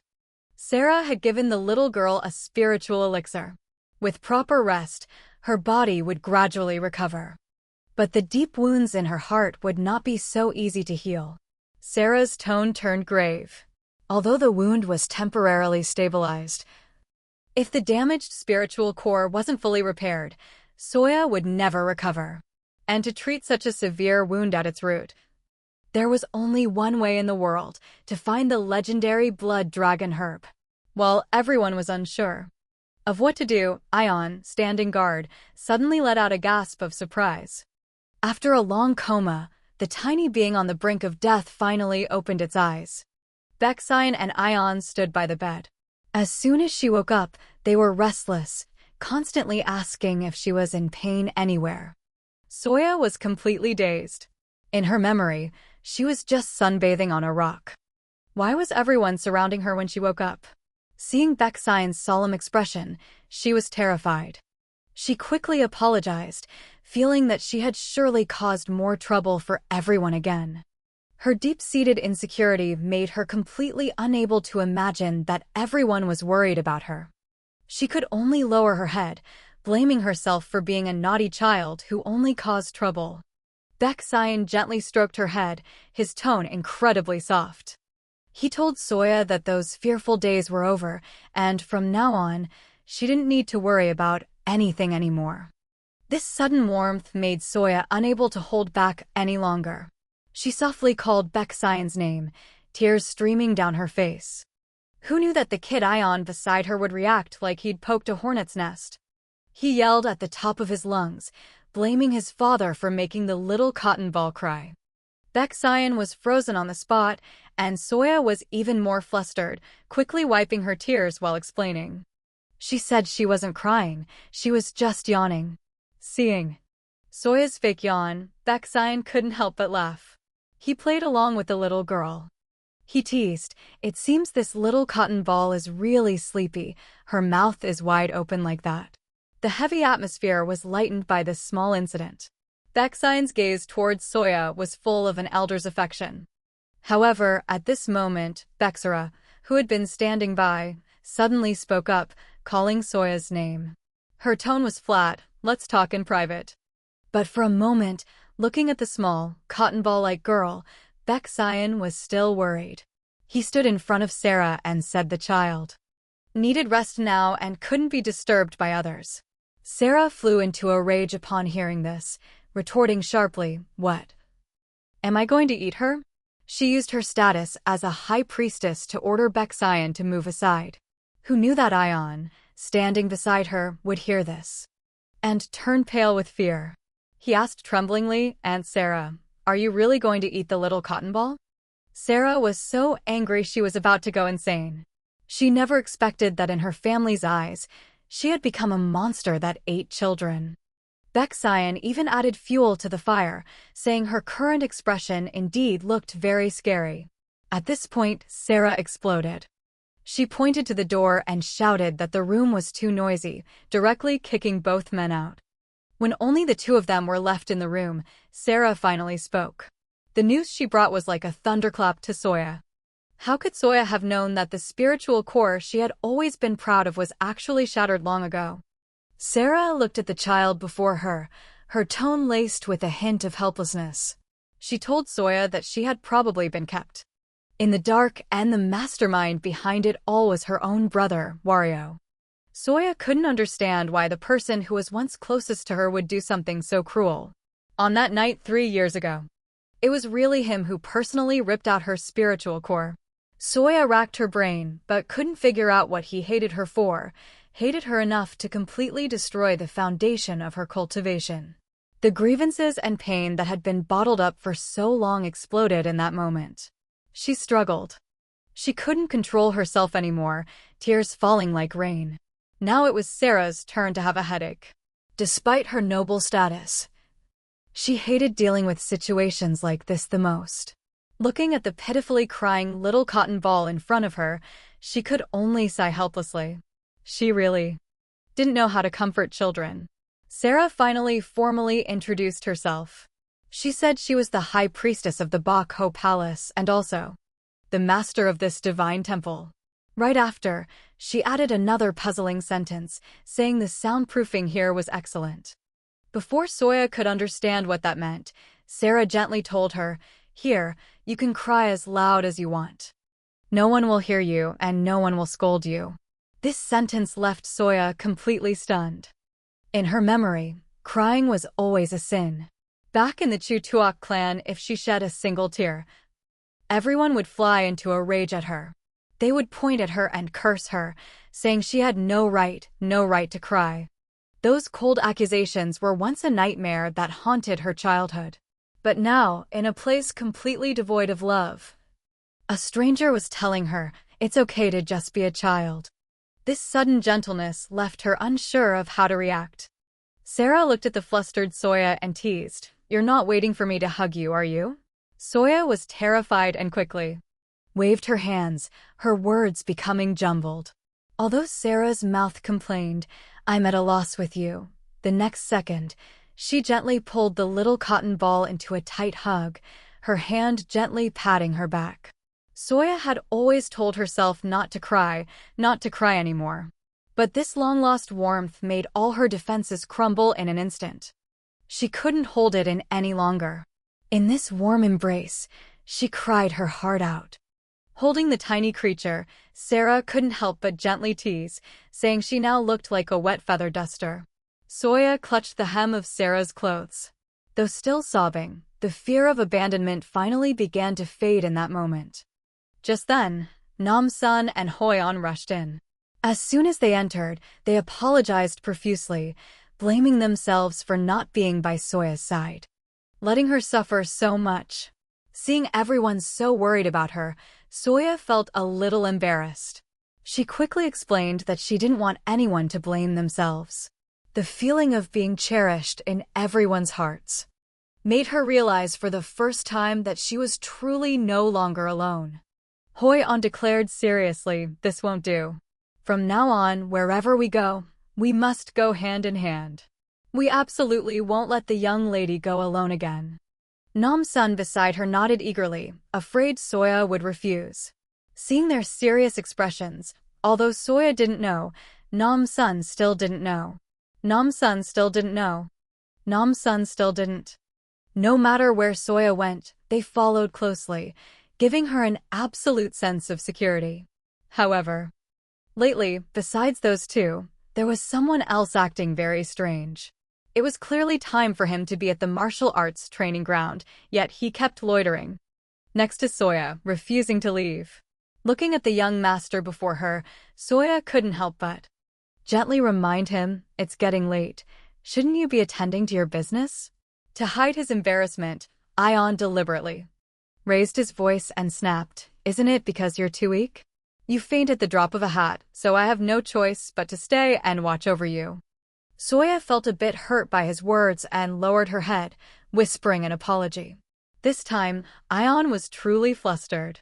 He quickly waved his hands and explained that as the third young master of the Bakho clan, he had decided to personally protect her from now on. Soya looked full of admiration. "Why are you specially protecting me?" Ion was speechless for a moment. The word cute was on the tip of his tongue, but he swallowed it back. He yelled, "It's because I'm afraid you're too timid. What if you run into a ghost one day?" Soya was terrified, thinking there really were ghosts in the Bakho palace that kidnapped children. Ion was still smugly thinking no one had discovered his little secret. But Hoyon saw right through him with a single glance. "What ghosts?" It's clear the young master finds her adorable and is just looking for an excuse to talk to her. Ion would never forget the first time he saw the little girl. It was the first time he had seen a bird-type beastman. She was so small, only the size of a hand, and as white as a ball of sticky rice. She didn't have claws, but had a tiny pair of wings. That weak yet adorable appearance was etched into his mind from that moment on. Ion was still lost in the memory of their first meeting. Even though Soya was weak and sick back then, her tiny form truly melted his heart at first sight. Before he could finish his thought, Soya took him seriously, her face anxious as she asked, "If there are ghosts here, then what will you do, young master?" Now it was Ion's turn to be stunned. He never expected his casual lie would make this little girl so worried. Ion puffed out his chest and started bragging, emphasizing that as the third young master of the Bakho clan, he couldn't possibly be afraid of ghosts. But Soya's next words nearly made him choke. She said she had only ever seen tigers in picture books. Now, Ion couldn't sit still any longer. He was determined to show off just how mighty he was, even claiming his claws were harder than steel. Soya looked at him with a naive expression, and Ion decided to stop talking. He had to transform right on the spot to let this little girl see what true majesty was. Ion shouted, "Watch closely." Then a white smoke emanated. Everyone held their breath, waiting for the appearance of the legendary mighty white tiger. But when the smoke cleared, what appeared before Soya was a fat, round, milk-drinking tiger cub. Ion, thinking he was being imposing, let out a roar and asked Soya if she was intimidated. Soya stared at the pink paw pads under his claws, completely smitten by his cuteness. How could she be scared? Ion was quite generous, directly offering his paw for her to rub as much as she wanted. This was no majestic white tiger. He was just a clingy little kitten. Namsun and Hoyon at the side were very tactful. They made an excuse to slip away, wanting to leave some private space for the two kids. But the tiger cub Ion suddenly turned the tables. He shook his fur, looked seriously at Soya and said, "I transformed for you. Now isn't it your turn to show me your trick?" This kid Ion really didn't know when to shut up, insisting that Soya transform for him, excitedly talking about her divine beast form. As soon as Soya heard this, she was so embarrassed she wanted to find a hole to crawl into. She repeatedly waved her hands, saying she couldn't do it at all. She even belittled herself, saying she wasn't cool at all. Ion stood by, looking confused. He had clearly seen her transformed state before. Why was she denying it so vehemently now? Seeing Soya on the verge of tears, Ion realized he had messed up. If he really angered this little girl, the aftermath would be difficult to handle. Soya lowered her head in silence. She felt that if Ion saw her divine beast form, he would surely show a look of disgust. Just like everyone else. After all, in her memory, after she had become a man, she had become a man. When she transformed, she was just an outcast made into a laughingstock. While she was getting sadder, a round ball suddenly rolled to her feet. The tiger cub Ion, completely unaware of Soya's thoughts, excitedly ran over and loudly invited her to play catch with him. Seeing Ion's carefree demeanor, Soya was completely stunned. Her heavy mood was suddenly interrupted by this unexpected invitation. This kid Ion was a complete optimist, not noticing Soya's inner turmoil at all. He jumped around Soya, constantly urging her to throw the ball, his mind only on having fun. Looking at the ball in her hand, then at the eager tiger cub before her, the tense string in Soya's mind finally loosened. She gently threw the ball far away, and with it, her recent troubles flew away. Just like that, the two children played and chased each other. In the courtyard, their clear laughter echoed far, and the earlier feelings of embarrassment and self-doubt were healed by this simple joy. Standing by the window, Gahyeon couldn't stop shaking his head. Looking at the scene downstairs, he was a bit annoyed. It was clearly time for training. Yet Ion was out there playing ball, completely carefree. The servant approached and asked what he was looking at. Gahyeon replied irritably. He said Ion was just wasting time, without any sense of responsibility as a prince. The servant beside him quickly mediated. He said Ion hadn't reached maturity yet, and it was in a tiger cub's nature to be playful now. But Gahyeon still sighed after hearing this. When will this kid ever grow up? Though Gahyeon complained, his eyes were glued to the window. Watching Soya panting while playing with Ion, his heart burned with anxiety, fearing the little girl would run for a while and faint again. He cursed Ion as a foolish tiger who only knew how to fool around, while also criticizing Soya's personality as too soft. She was clearly exhausted, but stubbornly continued to play. She was the type who wouldn't make a peep even when being bullied. The servant standing by heard every word and laughed, exposing him. "You're clearly worried about the young lady." Gahyeon immediately acted like his tail had been stepped on, stubbornly insisting he had no time for that. Who would bother worrying about a kid who doesn't even know how to take care of herself? This reply sounded very decisive, but his restless posture completely betrayed his true feelings. Gahyeon mentioned some important news. The powerful figures from the branch clans were coming soon, because the annual Mountain God Festival was about to happen. This wasn't a normal gathering, but the best opportunity for the younger generation of the Tiger clan to shine. Especially this year. The situation was very different. The outcome of the ceremony was directly related to who could move into the Bakho Palace.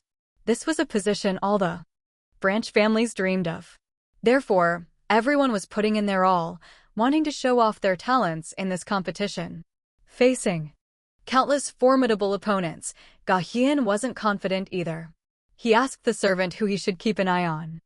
The servant flipped through the list in his hand. The first name mentioned was the mysterious young lady Arung from the Tongho clan. Gahyeon's words were truly vicious. The list of branch families sent over was dismissed by him as worthless. The first young lady, Arung, was criticized for being too stupid, saying she was completely unqualified to be a representative. Next was the young lady Sahui of the Hakho clan. Gahyeon couldn't be bothered to listen, disparaging her as a lovesick fool who only followed her brother around. It would be a blessing if she didn't embarrass the family. Even the final, seemingly demure young lady CEO was dismissed with a wave of his hand and a single phrase, "I just don't like her." The servant broke out in a cold sweat, feeling that his young master's standards were higher than the sky. He couldn't help but laugh and ask, "This one's no good.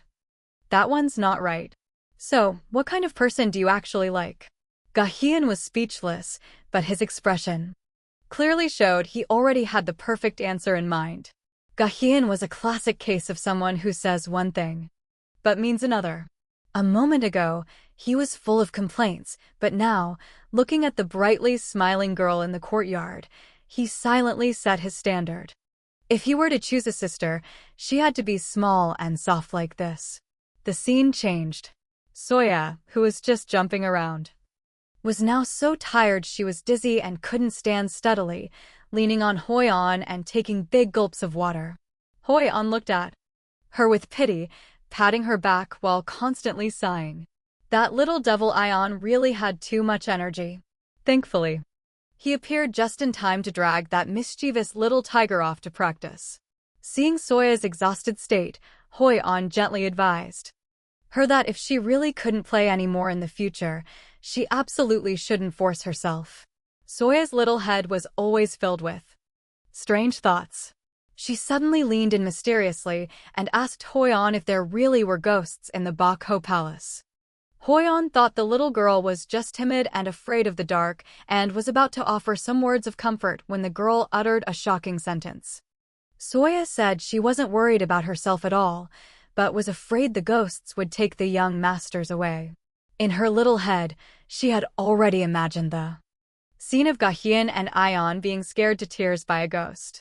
She genuinely felt that the two young masters of the tiger family looked both small and beautiful. She was so cute and even seriously thought that in the future, she would have to be the one to protect these two boys. Hoi-on burst out laughing, feeling that this little girl was warm to the point of being a bit over the top. Who would have thought that in Soya's eyes, the two little devils who gave everyone headaches were the weak ones who needed protection? Hoi-on's flattery was truly textbook level. She played along with Soya, praising her and saying that if the young masters knew she wanted to protect them, they would surely be very happy. As a result, this little girl immediately floated up to Cloud 9. Although she said ghosts were only a tiny bit scary, Soya's two small hands were clutching the bag in her lap. The little girl even seriously comforted herself, thinking that with her personality, even ghosts would despise her, so she definitely wouldn't be taken away. As her self-love swelled, her mind started to wander, thinking everyone must be bad-mouthing her behind her back, calling her thick-skinned, someone even ghosts wouldn't bother with. However, this didn't affect her fighting spirit at all. Soya was now filled with enthusiasm, clenching her small fists and clearly declaring in front of everyone that from now on, everyone's safety would be her responsibility. I really don't know if the young masters should feel moved or get a headache after hearing this. Another full moon night, the day Baek-syeon dreaded the most. As long as it was a full moon, the nightmare from years ago would recur right on schedule. His chest tightened to the point he couldn't breathe. This wasn't a normal illness at all, but a price to pay carved deep into his bones. The old wound hadn't healed, and a new crisis was imminent. Skewed. The flames of war were not yet extinguished, and another matter weighed on Baek-syeon's heart. Just thinking about how Soya had to endure such inhumane torture at such a young age made his heart ache like it was being cut. Although his older sister helped stabilize the situation, the danger was far from over. When would this sin end? If the spiritual core was not at fault and not thoroughly repaired, Soya's condition would only be a temporary fix. The only lifeline now was the legendary blood tear herb. But strangely, Di-Lin, who had promised to get the medicine, had gone completely silent, with no news at all. Could it be that the usually gentle and refined man was really planning a massacre in the Imperial Palace? It seemed Baek-syeon would be sleepless again tonight. He had intended to close his eyes for a short nap, but just as he was dozing off, a sound came from outside the window. A figure was stealthily sneaking into the room. In the middle of the night, Who would be so bold as to barge into his territory? It turned out the person sneaking into the room in the middle of the night was Soya. Seeing Baeksan's resting expression, the little girl stood by his side for a long time without daring to speak. In fact, just a few hours earlier, Hoyeon had encouraged her, saying that if everyone knew she wanted to protect the people of the clan, they would surely be overjoyed. Remembering the evaluations of the Chu Tuok clan about her in the past, she finally made up her mind. She held out the item in her hand, whispering tentatively, wanting to break the silence. Soya didn't know how long she had endured such hearings. Even the servants in the house could casually snatch her things, scolding her with disgusted looks. They even cursed her to her face, saying a wicked seed like her who made Lady Riri suffer. Why hadn't she been taken away by ghosts yet? In their eyes, she was like filth. Anything she touched had to be thrown into the fire and burned. They said even ghosts would shudder at the sight of her. But they didn't know that the humiliation of being trampled underfoot was quietly changing this little girl. If everyone said that things she touched would make even ghosts take a detour, then the situation was different now. Soya suddenly had a bold idea. If she just left her things nearby, would that be able to ward off ghosts? But lowering her head, she looked down and found her hands were empty. The bag she carried during the festival was gone. The bracelet Wario gave her had also broken and fallen off. At such a critical moment, anyone would have been on the verge of tears, but she quickly patted her cheeks. At this moment, there was no time to be sad. She had to quickly think of another way. Soya walked around the courtyard several times and finally found the treasure she was looking for behind a flower bush. Who would have known? Soya found the treasure she was looking for behind a flower bush. Unexpectedly, the thing she had been searching for all day was just a few unremarkable stones from the roadside. She carefully wiped the stones until they shone, muttering to herself, "These little things look quite pretty when cleaned up." In others' eyes, they were just worthless stones, but to her, this was the only protective charm she could offer. She prayed silently in her heart, "If these stones have all been touched by me, then please, help them ward off the ghosts." With everything prepared, Soya felt that if she just quietly placed these stones next to Baeksan and Ion, everything would be safe. But the corridor was pitch black at midnight. She had to muster all her courage just to tiptoe forward. In reality, her heart had long been beating a retreat. Just as she was about to push the door, Hoyeon's voice suddenly came from behind, asking why she was still awake so late. Did something happen? Soya jumped in fright, almost leaping into the air. Turning around, she saw Hoyeon staring intently at her. This situation was truly awkward. She couldn't just say she was up in the middle of the night to give someone a rock, could she? Hoyeon led the way with a lantern, saying the master usually worked late into the night. Knowing that Soya had specially prepared a gift, everyone would surely be very happy. Thinking of the half-surprised, half-pleased expressions of the young masters upon receiving the pebbles, Hoyeon couldn't help but laugh, feeling this little cotton ball was so considerate it was heartbreaking. But as they were walking, Hoyeon suddenly stopped. Daijong looked at her with a confused expression, asking why she wasn't in bed yet at this late hour. Could it be you specially came to thank the master today? Only then did Soya truly panic, her hand tightly clutching the small bag of stones. She was so flustered she couldn't speak the truth. Daijong looked at the stones in her hand and drooled, exclaiming that the master didn't know. How lucky he was to receive a protective charm handmade by the little cotton ball.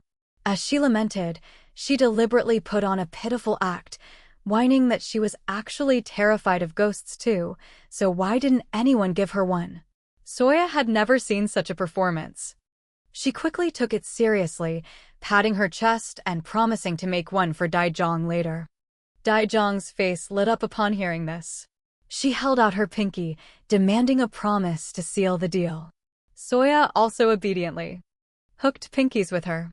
Under the moonlight, one big and one small made such an adorable promise. Hoyeon refused to be outdone and immediately started competing for favor, complaining that Daijong was a cunning old fox. Why should she get a protective charm? First, She held onto Soya's hand, refusing to let go, insisting Soya had to make one for her too, and that her priority was even before Zhang's. This scene was truly both hilarious and touching. After a while of commotion, Hoyeon still led Soya to the front of the master's room, gently helping her to go in and give the gift. However, this time, the older sister didn't intend to go with her.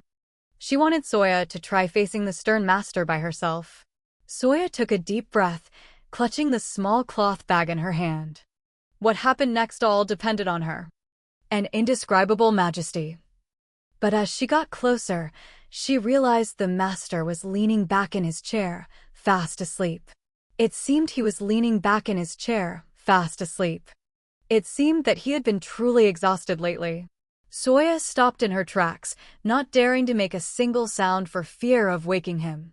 If he's sleeping so soundly, I absolutely can't disturb him. She held her breath and tiptoed forward like a kitten, planning to take advantage of this opportunity to quietly place her prepared gift down. But the moment she got close, the atmosphere in the room seemed different. Suddenly, a painful groan was heard. Before Soya could react, this sudden event startled her and she fell to the ground.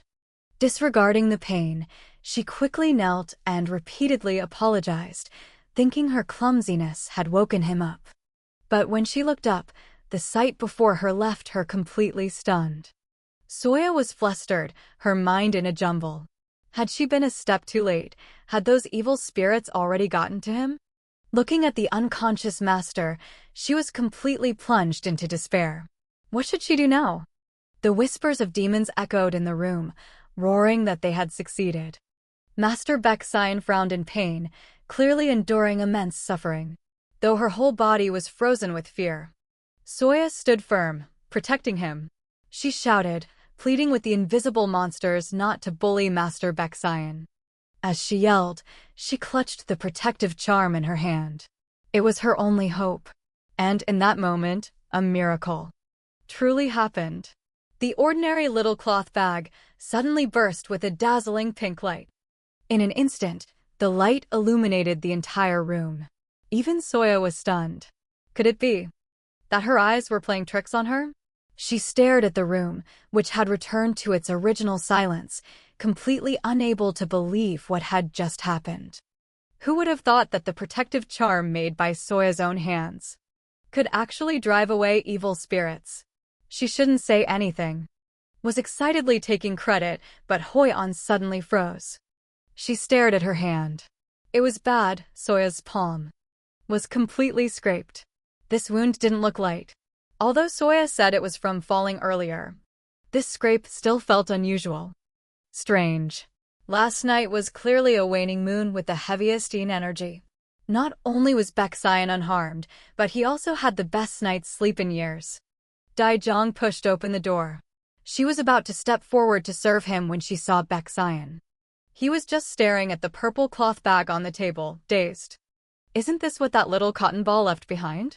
Hearing what? Daijong said this was a charm to ward off evil, which made Baeksein even more confused. Could it be that there was really something unclean in the Bakho Palace that he didn't know about? Ion's lying skills were terrible. Who knew that timid little Soya would try to protect him like this? What was even more miraculous was that he didn't have a nightmare last night. It seemed this little trinket had some power after all. Looking at Soya's frail and weak body, Baeksein couldn't help but marvel at her rare kindness. Having received the man's protective charm, Baeksein thought to himself that he should return the favor with a proper gift. Who would have thought he intended to give the treasured sword bestowed by His Majesty directly to Soya? Daijong nearly fainted upon hearing this. That little girl likes things like brushes or fans. Why would you give her a real sword used for killing enemies? Baeksein was still not convinced, thinking this was a prejudice against girls. This aesthetic was really shallow. Baeksein then thought the sword was both heavy and sharp. If it hurt the little cotton ball, that would be absolutely unacceptable. He started to get a headache. What on earth should he give to make Soya truly happy? As for Soya, she was currently staring at a bowl of pitch-black medicine. It was incredibly bitter, but without a word, she picked it up and drank it all. Hoyon, standing beside her, felt her heart ache. The medicine was so bitter even an adult couldn't stand it. If it were any other young master, they would have cried and run away long ago.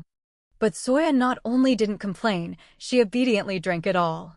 This child was so understanding it was heartbreaking. After she finished, Hoyon quickly took out a piece of candy, wanting to help Soya get rid of the bitter taste in her mouth. The moment the sweetness melted, Soya's eyes lit up. This feeling was just like her current situation. Master Baeksayan said she could stay here temporarily, but in her heart, she had a small desire. She hoped this temporary stay could last for a very long time, long enough for her to forever remember this hard-won sweet taste. Just then, a knock came from outside the door. Zhezhong walked in with a large wooden box, a wide smile on her face. Soya couldn't believe it. This was a return gift specially given to her by Baeksayan. Looking at this heavy wooden chest, she felt uneasy. He didn't actually bring a sword, did he? With a bit of nervousness, she gently opened the lock. Who would have thought that inside wasn't a cold sword, but a tiger-shaped stuffed animal? It was small and round. Hoyon, standing by, teased, saying this little one slept like a log last night. Daijong also joined in, urging Soya to hold it. Seeing Soya's hesitant expression, unsure if this was really a gift for her. Finally, she shyly reached out and hugged the soft cotton ball. This hug felt like her heart was about to melt. The warm and fuzzy feeling made her feel for the first time that she was truly cared for by someone else. Holding the gift she had just received tightly, Soya suddenly made a request. She wanted to borrow some paper and ink. Both Daijong and Hoyon thought the little girl wanted to draw. Who knew she would seriously say she wanted to write a letter to Master Baeksayan? Now it was the two adults' turn to be stunned. This small return gift even had a follow-up interaction. The scene shifts to the Chutuok Palace, which suddenly became noisy. Riri held an object and rushed towards her father. Seeing Riri held an object and rushed towards her father. Riri smiled brightly amidst the flowers, and JL finally breathed a sigh of relief. It seems the previous shadows have dissipated, and things are turning for the better. Wario stepped forward and said, "Father, I have something to say." Wario's words instantly froze the room's atmosphere. The child didn't know anything. "That thing is dead." His voice was as cold as ice. He said, "I was just going to take her away, but when my subordinates arrived, there was only a pool of blood." Ryu presented a cloth bag, saying this was found near the scene. Jun only needed a glance to freeze completely. That was the safety charm he had personally put on Soya that morning. Inside was a hidden feather, the last source of her life force. When Soya timidly asked what if she couldn't awaken as a majestic firebird like her father or brother, he had smiled and comforted her, "Even if you fail, you're still my daughter." Who knew that gentle comfort would now become the most painful memory? The timid child awakened as a small, pure white bird. Looking at the portrait, Jun's heart was filled with regret. If the girl had failed her awakening that day, would things have been different? He found the red feather in the pile of relics from the safety charm he gave Soya. He found the red feather. It turned out the child had always carried it with her, never losing it. Jun changed his mind and ordered them to find Soya, and no matter what. Wario's next words plunged him into an icy pit. "Even if she's not dead now, I'm afraid she won't live much longer." Because the secret hidden in her body was draining her life force. Soya's spiritual core was severely damaged, and her life was worse than death. Jun gave a firm order, "No matter what, bring the body back here. Only when I see the body with my own eyes will I believe she's dead." A gray, unremarkable stone, who would have thought it would be treated like a treasure? Ion excitedly showed it off. "It's a protective charm Soya gave me to ward off evil in the Bakho Palace." Gahyun was speechless. How could that idiot believe such childish ghost stories? But then he paused. If this stone was for warding off evil, then what was the thing Soya secretly left in his room last night? The memory took him back to the quiet night before. He had intended to pretend to be asleep, but almost actually fell asleep. Gahyun never expected Soya to sneak into his room in the middle of the night. The stone he had considered a treasure and gifted her was now lying in the trash can. Ion nudged him and asked, "Brother, have you seen that girl transform yet?" Gahyun mumbled noncommittally, but Yuhuin was excited, praising her endlessly. "She's so small and cute." Then the boy frowned and thought, "She's so cute. Why is she afraid to transform? Is she afraid that being too cute will get her kidnapped by bad guys?" The older brother, hearing this, could only stay silent. Ion was still jumping around. He ended up crashing into Gahyun's back. As he was about to complain, he looked up and froze. The instructor was waiting in the center of the training ground, holding a long staff, smiling slyly. "Yesterday, while I was away, you two slipped away quite quickly, didn't you? It's over." Old debts and new debts would be settled at once. Only one thought crossed Ion's mind: is it too late to run? Hyun showed no mercy, pushing Ion right in front of the instructor and casually saying, "He's all yours." The instructor's smile was brilliant. Ion collapsed completely, screaming pitifully as he was dragged away. "You don't love me. I don't have a brother like you." Seeing Ion being taken away for special training, Gahyun finally let out a sigh of relief. His ears could finally have some peace. It turned out the little girl had promised Nam-sun and Hoi-on that she would personally make safety charms for everyone in the Bako Palace. In order to collect more stones, the little girl was extremely focused. Finding one stone meant 3 more charms to give away. Thinking of that, she searched even more diligently. Soya was rummaging through the bushes, muttering. She had to choose the most beautiful stone, so focused that she didn't even notice the mud staining her. Just then, a pair of feet suddenly stopped in front of Soya. The little girl looked up, stunned, and realized Gahyun was looking down at her from above. This situation was just too embarrassing. Soya happened to meet Gahyun in the garden. She originally intended to greet him and ask about last night. She was secretly overjoyed, wondering if the safety charm had helped this young master ward off evil spirits. Before she could even speak, Gahyun frowned, his voice full of annoyance. "Last night, I found the trash you threw in my room." He also reminded her, this kind of teasing is very annoying. Soya was stunned upon hearing this.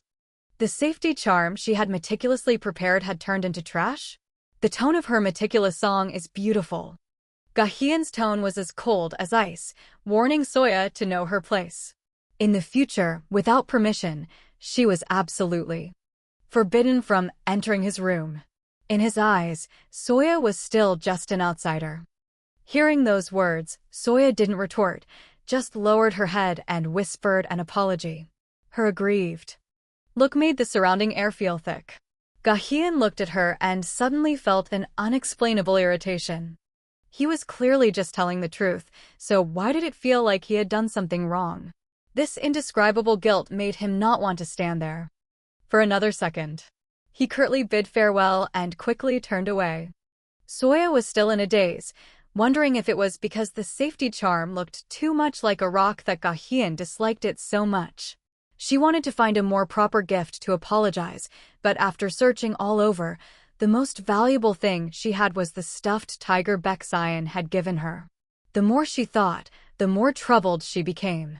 It would be too rude to regift Baeksayan's present. While she was in a dilemma, a strange noise suddenly came from the roof. Soya looked up, startled. In broad daylight, who was on the roof? A palanquin suddenly stopped at the main entrance. Soya was wondering why there was a guest in the middle of the day. Before she could figure it out, Hoi-on and Nam-sun rushed over, chirping excitedly. "Soya is today's winner." They gave her all the beautiful stones they found. Ion, having just finished his martial arts practice, couldn't resist joining in on this stone-finding game. Everyone praised their own findings as the most beautiful. Soya was overjoyed. The feeling of being recognized made her feel like she was floating on clouds. She kept staring at the jars on the table and curiously asked Hoi-on what these sparkling things were for. Hoi-an smiled and explained that it was special paint for ceramics, then casually complimented Soya's keen eye for recognizing such a valuable item. Then, Hoi-an had a brilliant idea. If these stones are so meaningful, why not paint them, fire them, and then give them as gifts? Soya froze on the spot. Wasn't this exactly what she needed? Soya was overjoyed and quickly picked up a brush. She was sure that once these stones were painted, Gahyun would love them. As she worked, she casually asked about the beautiful older sister who had stepped out of the palanquin, wondering if the house was expecting guests. Hoi-an entered with tea and snacks, her expression slightly serious. The branch families have arrived. The Mountain God Festival is about to begin. This was a major event for the clans of the Western region. Young masters gathered here to compete for the title of Mountain God. Soya's mouth fell open and she curiously asked, "Are those people also transformed from tigers?" The kid Ions started showing off again. Although they are also tigers, none of them have a beautiful white coat like mine. Soya listened attentively, her hands nimbly painting little tiger cubs on the stones as gifts for the distant guests. Hoi-an watched with a warm heart. This girl was so pure, always wanting to protect everyone. However, in another development, the situation was completely opposite. The person Baeksayan had sent to the south to investigate. The more he thought, the more suspicious it seemed. No matter how capable the Chu Tuok clan was, could they really hide a child without anyone knowing? In his opinion, there were only two possibilities. Either the girl was lying, or she was truly an insider of the Chu Tuok clan, and had never left their territory. If she was really a child from within the clan, her identity became even more suspicious.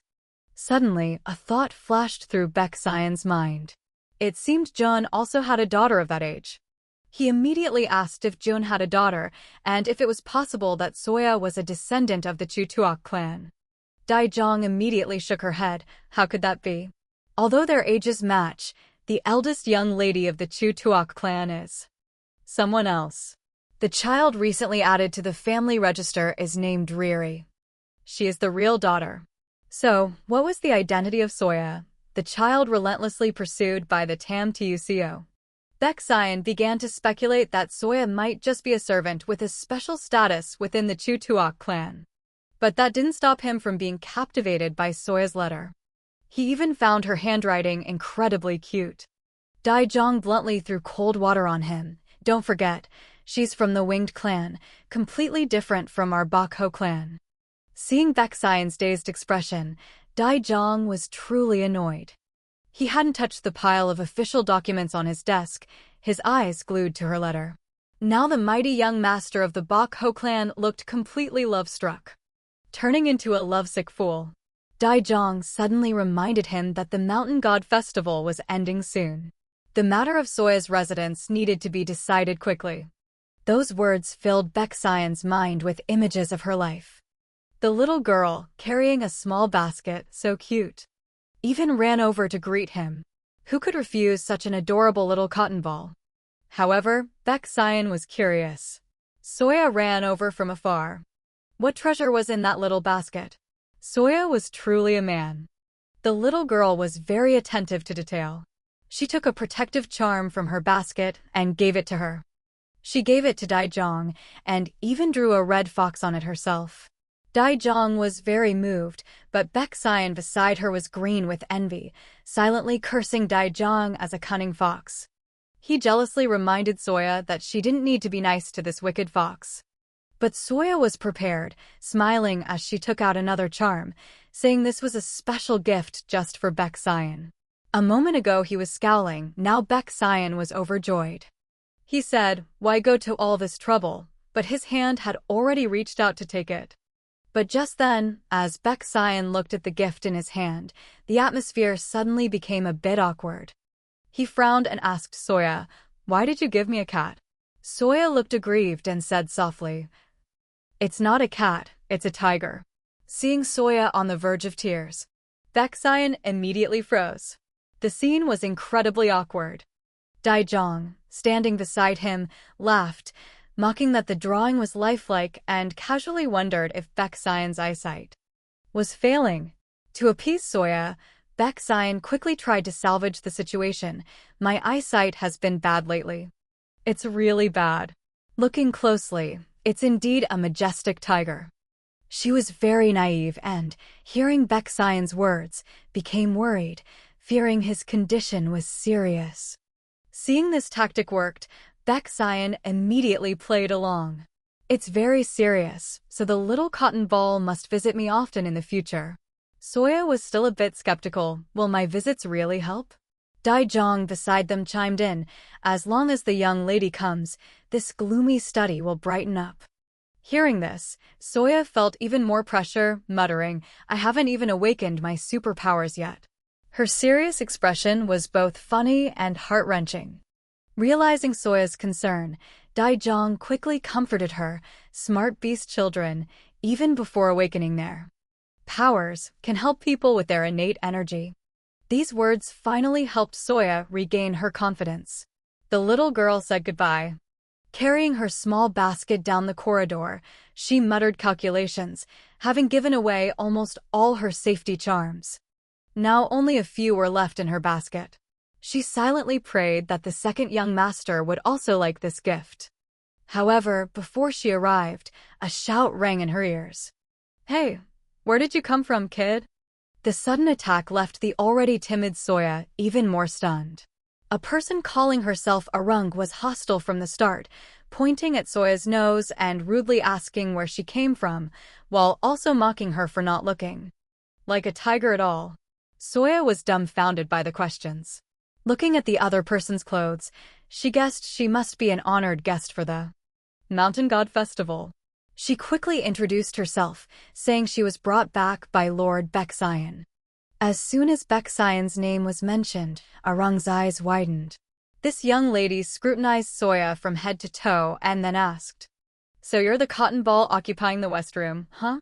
The title, Young Lady of the Bok Ho Clan, sounded impressive, but it actually held many stories. Arung said her father had told her everything. It turned out that in this Mountain God Festival, only the tiger with the most outstanding performance would have the right to stay in the West Room and officially become the young lady of the Bok Ho clan. Hearing these words, Soya was startled. No wonder she had always felt something was strange. The Bok Ho palace was full of young masters, so why was there suddenly a room reserved for a girl? She had always thought Baek Sion took pity on her and let her stay for a few days. Who knew this place already had a destined owner? At this point, Soya was extremely confused and shouted an explanation to Arung. Oh no, I'm really not the one who lives there. Arung pressed on. She stared and asked, Do you want to impersonate Lord Baek Sion's daughter, just like that Wenchun Hui? Before Soya could react, Arung dealt another blow. You don't look like a beast at all. Are you trying to be a fake tiger? Here, the three words fake tiger were like a knife stabbing straight into Soya's heart. The rumors she feared most echoed in her ears again, calling her an imposter who stole Lady Riri's position and deceived everyone. How disgusting. Soya stood there alone, bearing the accusations that fell from the sky, suffocating her. Frightened, Soya's words became jumbled.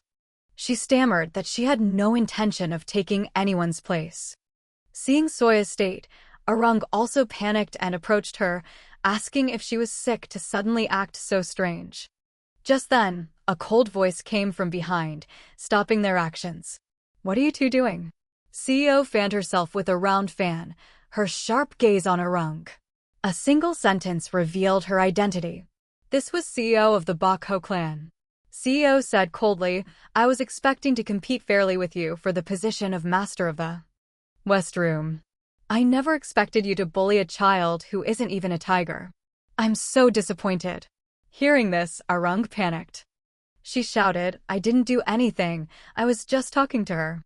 While the two were arguing, Soya suddenly spoke up. Arung isn't lying, it's all just a misunderstanding.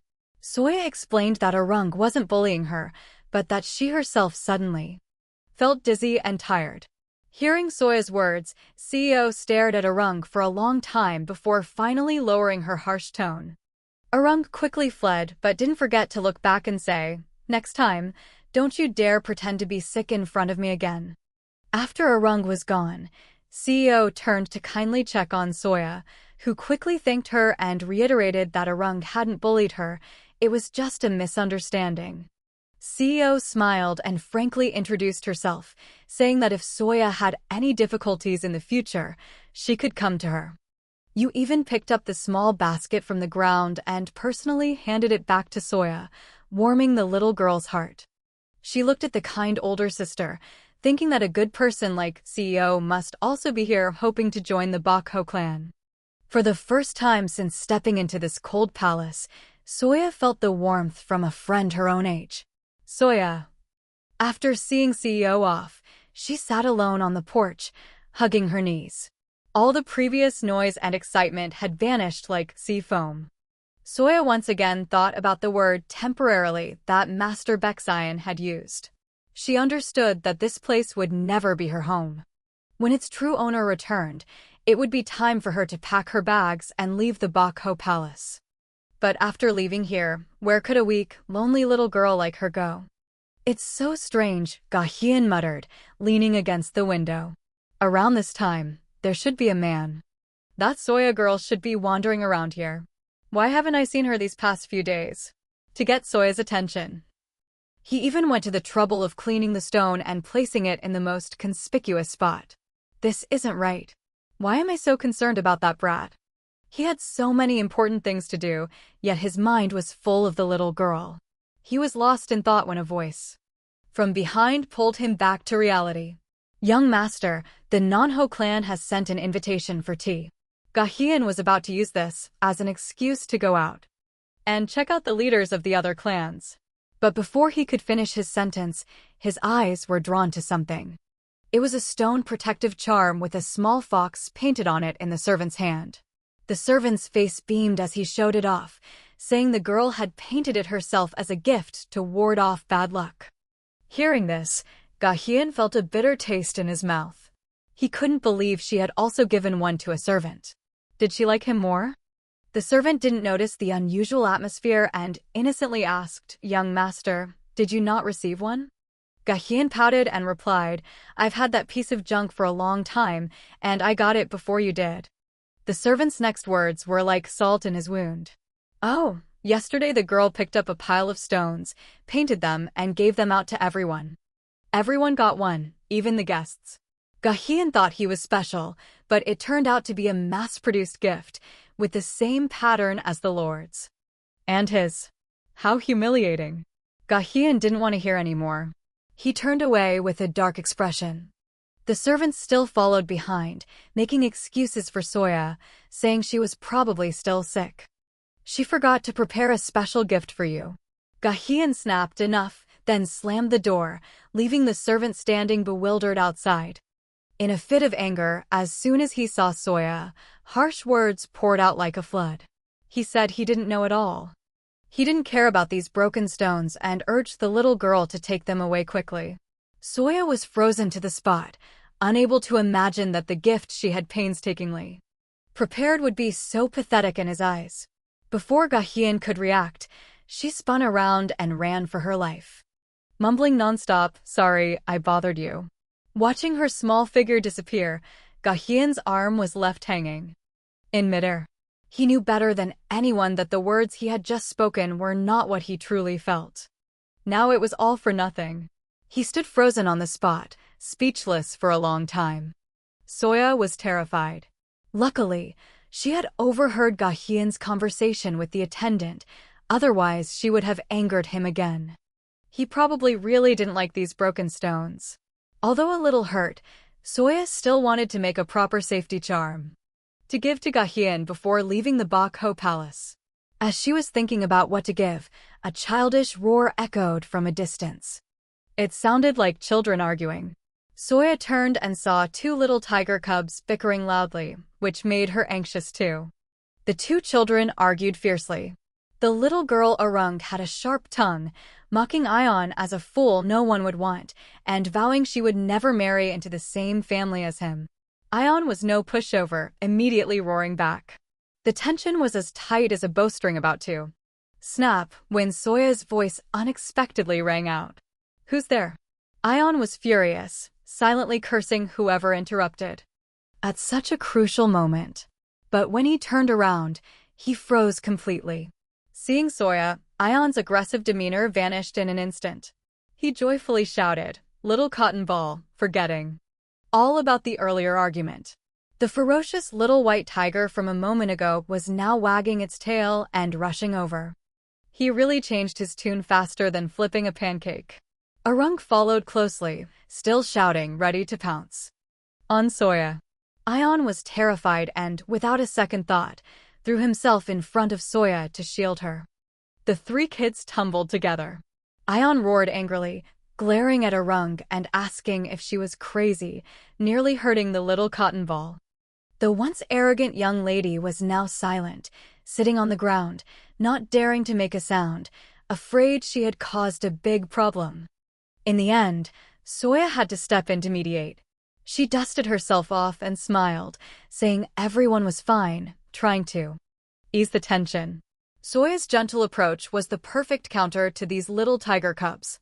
She hugged the small brown tiger girl tightly. She whispered softly, comforting her not to mind it.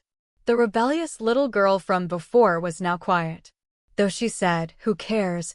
her body obediently stayed in Soya's arms. Before Soya could say another word, Arung was so embarrassed her fur stood on end, yelling, You dare hug me," as she ran for her life without looking back. Ion stood by, shaking his head in dismay, mocking Arung for running as fast as a rabbit, calling her a coward. A thought popped into Soya's head. Since they first met, she thought Arung resembled the young master. Hearing this, Ion was completely shocked.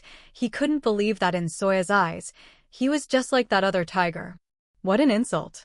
Seeing the situation, Soya stood by shaking her head. Since they first met, she thought Arung resembled the young master. Seeing the tension, Soya had to change the subject, approaching to ask about Gahian's interests. Hearing about his brother, Ion's expression soured even more.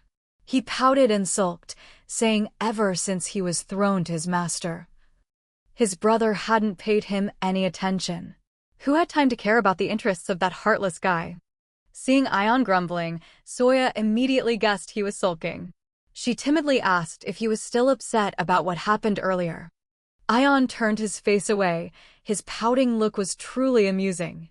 Seeing Ion's sulking expression in his heart, Soya felt a strange joy. This boy was so cute. She wanted to look at him a little longer, but couldn't bring herself to comfort him. She stifled a laugh. She continued to inquire about the second young master's interests, unaware that from a distance, a mysterious dark figure was secretly watching. Soya didn't notice, but Ion's senses were not to be trifled with. While sulking, he suddenly froze. The next second, Ion's eyes changed instantly. A low growl rumbled in his throat. Before Soya could react, Ion shot out like an arrow, suddenly turning and lunging towards the bushes behind them. This sudden turn of events terrified Soya. Ion's pounce was full of momentum, directly pinning the person hiding behind the bushes to the ground. He bared his fangs and brandished his claws, questioning the other party why they were peeping. But when he got a closer look, the person pinned to the ground was actually CEO. The scene was incredibly awkward. CEO was stunned by the sudden tiger pounce. Seeing this, Soya rushed over and lifted Ion up by the scruff of his neck. She helplessly lectured Ion, saying that doing so would scare people to death. Ion, dangling in the air, still felt very wronged. He muttered, "Don't tigers normally play like this? Could it be because she's not used to it that she got scared by me?" Soya saw that Ion seemed to know he was wrong, and her voice softened. She knew Ion didn't intentionally want to hurt someone, but wrong was wrong. She had to make this arrogant little tiger obediently apologize. This time Ion was obedient and bowed his head to admit his mistake. CEO didn't intend to argue with him. Instead, she generously stated that she wasn't hurt anywhere. It turned out CEO was just passing by and happened to hear them discussing Baek Gahyun's interests. Soya didn't hide anything and honestly said she wanted to personally make a safety charm for the second young master. Unfortunately, he didn't seem interested in broken stones. As soon as Soya mentioned wanting to give a gift to his brother, Ion couldn't sit still any longer. He struggled violently in Soya's arms. He shouted that his heartless brother didn't deserve it and urged Soya to just forget about him. Seeing Yoon's jealous fit, Soya could only laugh helplessly while CEO beside her fell into deep thought. As for what Ga-hyun truly loved, she seemed to already have an answer in her heart. EU suggested gifting a miraculous flower called the Skyflower. This flower only grew on the ridge of Mount Ho-lin and was extremely rare. Furthermore, Ga-hyun usually enjoyed flower arrangement, so this gift would surely please him. Soya's face lit up as if she had struck gold. She hadn't thought of this before and quickly thanked CEO for the information. But CEO was a bit hesitant. After all, it was a desolate place. Was Soya really planning to go there by herself? Although Soya wasn't sure herself, for the sake of this gift, she decided to ask the elders for permission to leave the mansion. As soon as Ion heard about going to Mount Ho-lin, he jumped up in excitement. He thumped his chest, guaranteeing he knew the way best, and pulled Soya's hand to go ask the elders for permission. Just as the two were about to leave, CEO suddenly called Soya back. She took out an exquisite scented pouch, saying it was to thank her for Soya's safety charm from before, so she had specially prepared this return gift. Looking at the beautiful scented pouch in her hand, Soya felt a warmth in her heart. Before she could say a few more words of thanks, Ion from a distance had already started urging her loudly. This flower-seeking journey was full of surprises before it even began. Soya quickly trotted to keep up.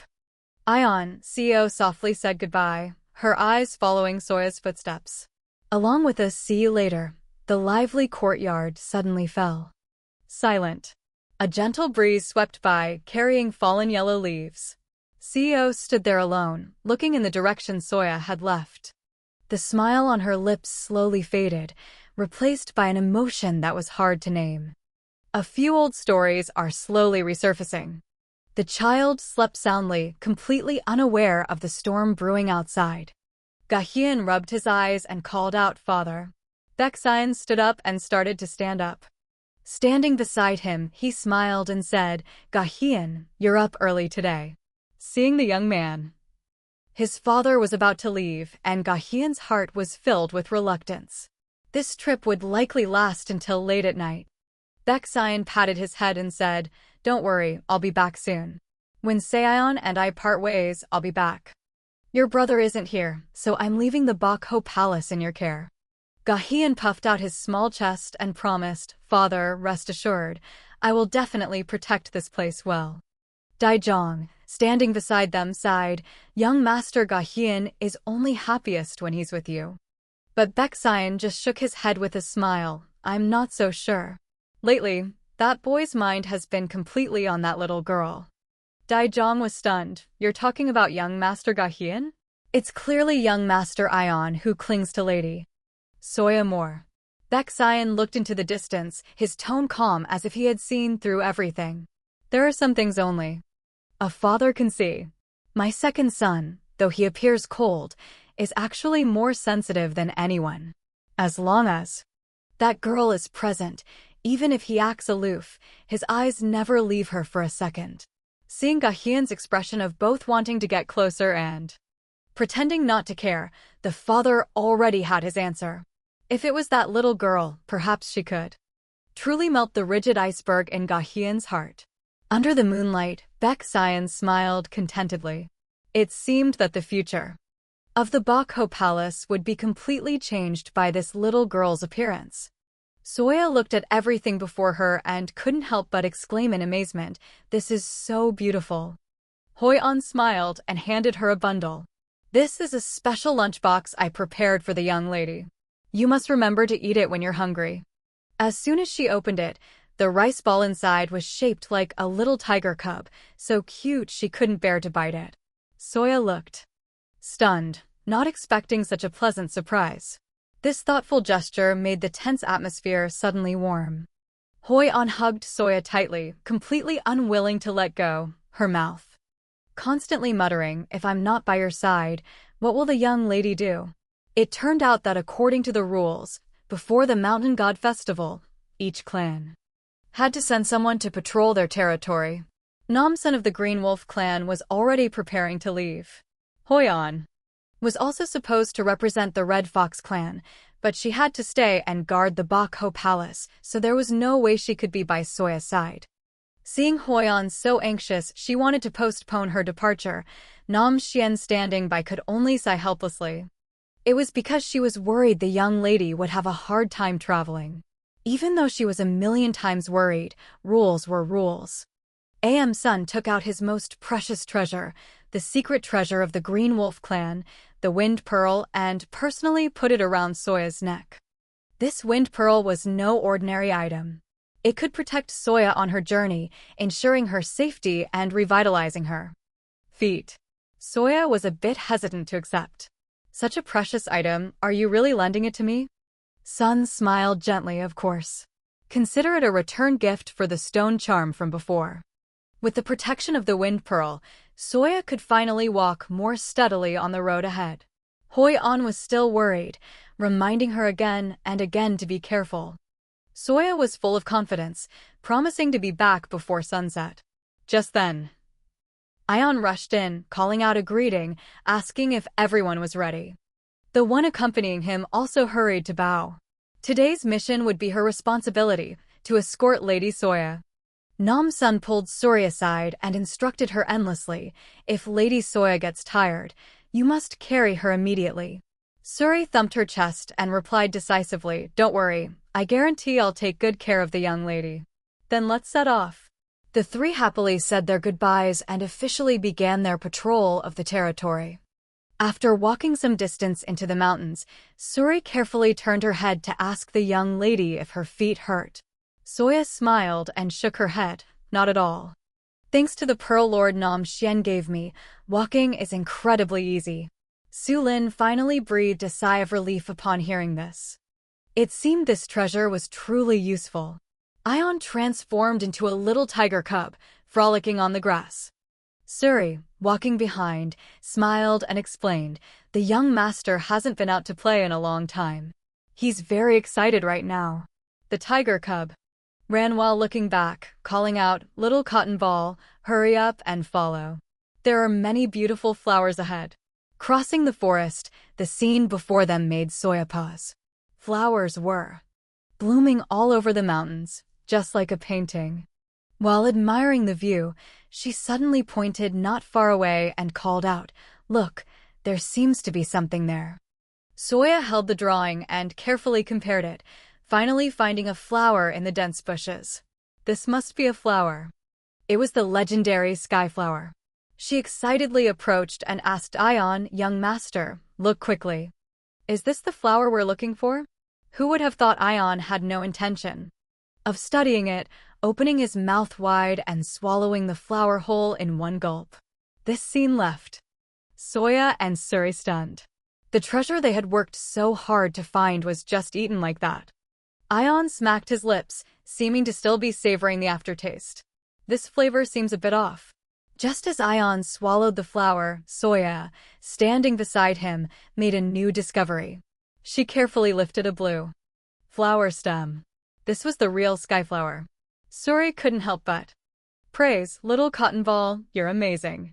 Unlike some people who only know how to eat flowers." Ion was not happy to hear that and glared at Suri, asking who she was talking about. The three were happily joking around, completely unaware that in the bushes behind them, a pair of blood-red eyes was watching them intently. While happily picking flowers, Soya suddenly stopped. She flinched and turned to look at the forest. Behind her, she questioned loudly, "Who's hiding there?"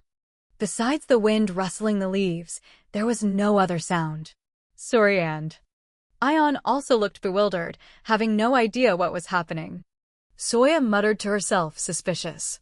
The feeling of being watched just now was too real. Was she really overthinking it? Looking at the silent forest, she couldn't help but wonder, was it just a hallucination making her paranoid? At this moment, Ion was completely disillusioned. The third young master of the Bako clan was being forced to wear a gaudy flower wreath on his head. He roared in frustration. This is so embarrassing. Soya stood beside him, smiling brightly. Who said you had to lose the race? You played. You lost. This is the punishment for the loser. Although Ion was not convinced, he still obediently put his face to the ground and counted. She took the opportunity to lift her skirt and run far away. The new round of hide-and-seek officially began. Ion's counting of 1, 2, 3 echoed throughout the forest. He didn't realize that a real danger was lurking in the shadows, counting down the time. Ion's counting continued. Soya suddenly noticed Suri was acting strangely. She was curled up behind a tree, clutching her stomach, looking very unwell. Soya quickly stepped forward to check on her, advising that if she really couldn't bear it, she should go back and rest first. But Suri gritted her teeth and shook her head. Only one thought was in her mind. This was the young lady's first time out. She absolutely couldn't ruin everyone's fun because of herself. She was still trying to hold on. But the abnormality in her body was becoming impossible to hide. Suri really couldn't hold it in any longer. She told Soya to stay put and then, in a puff of white smoke, she transformed back into her giant green wolf form. Her speed was truly unbelievable. Before Soya could even react, Suri had vanished, leaving only a pile of dry leaves scattered by the wind on the ground. It seemed she was in a real hurry to get back to the palace for help.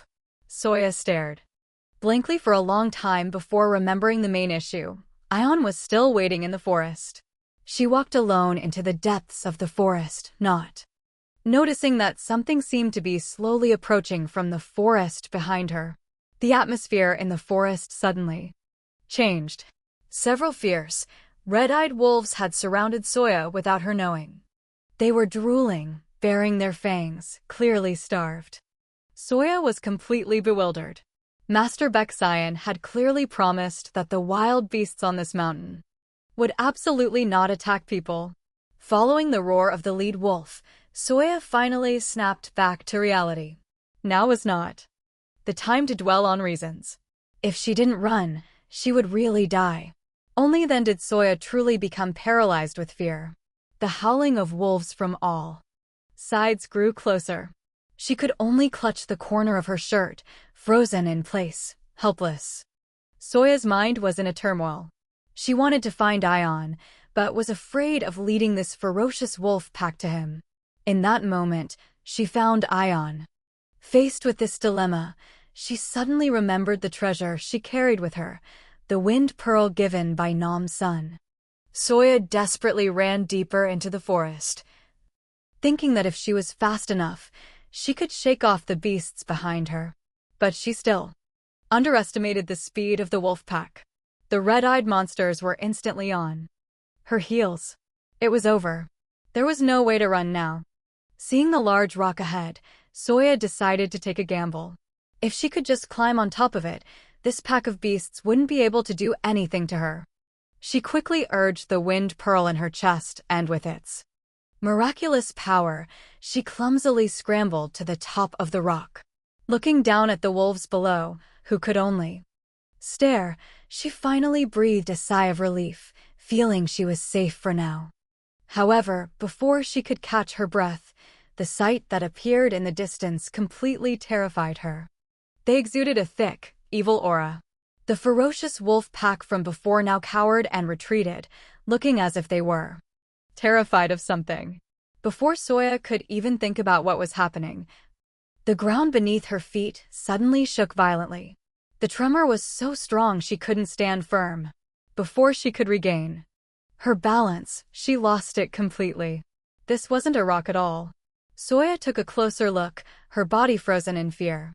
The giant monster in front of her was a living, breathing demon beast. Its massive shadow completely engulfed her. Her mind screamed, "Run!" But her legs felt like they were filled with lead. No matter how hard she tried, she couldn't move. She was dead for sure this time.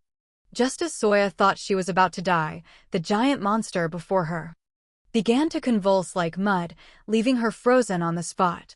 The menacing giant from a moment ago instantly transformed into a small, round black bird. The change in style was too drastic. How could she possibly connect this tiny thing with the terrifying demon beast from before? This bird was definitely not simple. It could even transform into Soya's exact likeness. It was truly like looking in a mirror. But it wasn't over yet. The black shadow began to stir again, seemingly about to pull another trick. Right under her eyes, the black shadow quickly expanded, restructuring itself.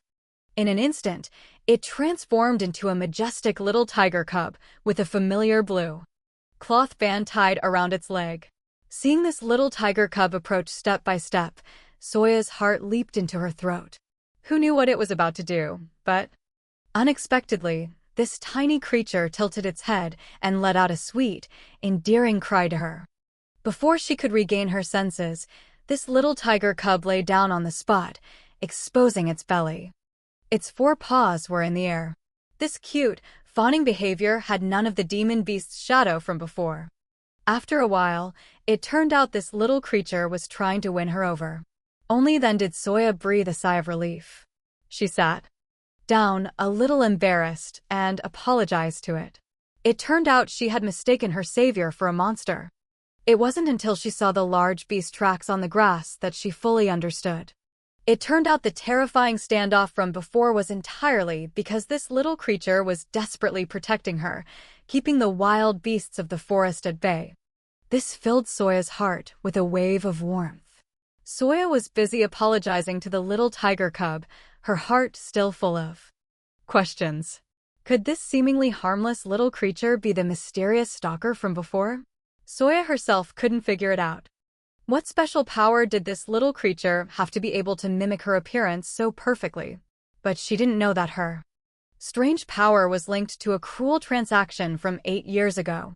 Back then, the Huinvu clan collaborated with evil forces, releasing countless terrifying monsters from the north, which are the very demon beasts that everyone fears today. Back then, the leader of the Huinvu clan, Tai, and the demon beasts plunged the entire continent into chaos. Everywhere was filled with the smoke of war and pitiful screams. To quell this disaster, the empire summoned the elites of the major clans. Even Baeksayan had to go to the battlefield. Since childhood, Soya had heard from adults that demon beasts were extremely dangerous monsters that had to be destroyed. This was the first time she had seen a demon beast in the flesh. But looking at the fawning little creature before her, a doubt rose in her heart. This thing looked like a shadow. It didn't look like the terrifying, man-eating demon beast from the legends at all. Looking into those big, clear, round eyes, Soya completely let down her guard. She introduced herself, wanting to know why this little creature was here all alone. After chatting for a while, a sense of pity welled up in her heart, because she saw a reflection of herself in this little tiger cub. She was too empathetic, understanding the feeling of being seen as an outcast. If this little creature stayed here, it would surely be eliminated by those self-proclaimed righteous heroes as an evil demon beast. To prevent tragedy from repeating, she had to do something. Who knew this little tiger cub would show its skill on the spot? It wrote 2 crooked characters on the ground, Soryu, Soya. At this moment, she was extremely surprised. It turned out it not only understood human language but also had a name. The lonely little creature, and she thus became the best of friends, with nothing to hide from each other. But Soya's joy was short-lived as she suddenly realized a serious problem. The sun was about to set. If she didn't get home on time, she would really get a scolding this time. Who would have known she would get a scolding? Who would have thought that the usually calm Gahian could mistake someone, calling out Soya's name right in front of CEO? The scene was incredibly awkward.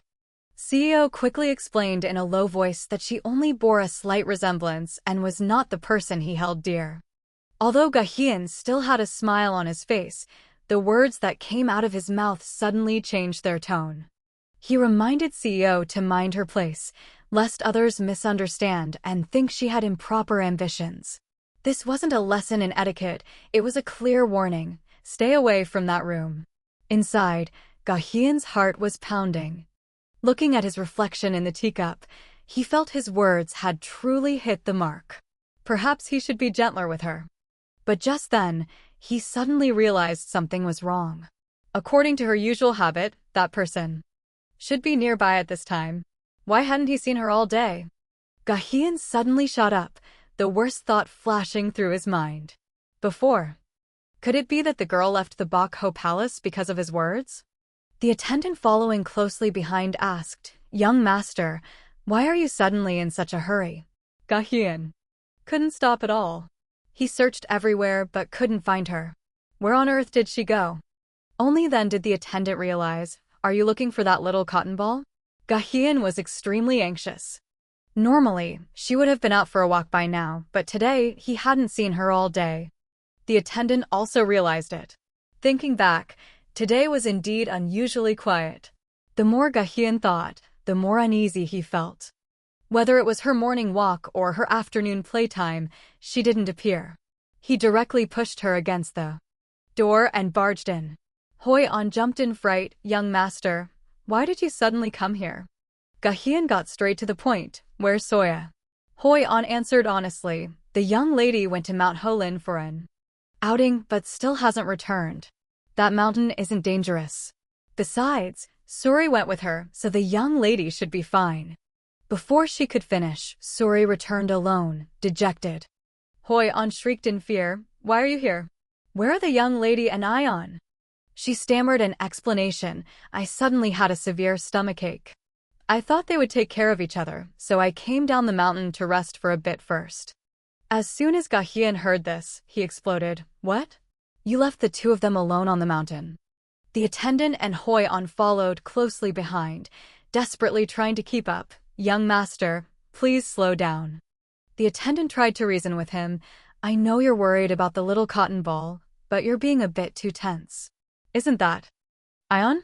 It seems he's finally coming down the mountain." Hoi-an looked carefully, and her heart instantly turned cold. Why is he alone? Where did the young lady go? The first thing Ion said upon seeing Gahyun was, "Brother, have you seen the little cotton ball?" Gahyun's whole body stiffened. "Weren't you supposed to go up the mountain together? Why are you asking me?" This time, things were truly a mess. The two who were supposed to be together got separated on the mountain. Ion opened his mouth tearfully. "Brother, what should I do? I think I lost the little cotton ball." It turned out they were playing hide and seek. Ion hid and then fell asleep without realizing it. By the time he woke up, Soya was long gone from the mountain. He thought Soya had gone back first, so he came down the mountain alone. Gahyun was furious upon hearing this. "You just left her alone up there? You idiot." Ion was so scolded he didn't dare lift his head. Gahyun couldn't stop. "What's the use of crying now?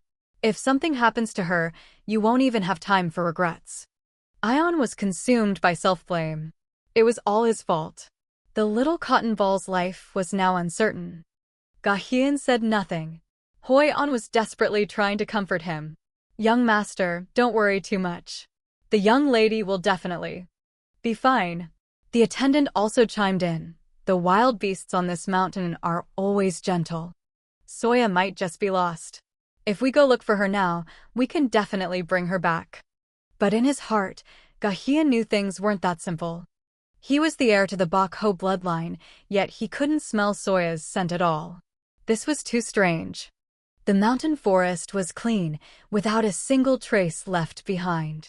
It seemed something was playing tricks, deliberately obscuring his senses. So he couldn't find Soya. While everyone else was still hesitating, Baek Jae-hyun couldn't wait any longer. With a dazzling flash of light, he directly revealed his true form. Hoi-an and the attendant were stunned. "Young master, what are you doing?" The giant white tiger gave a deep order.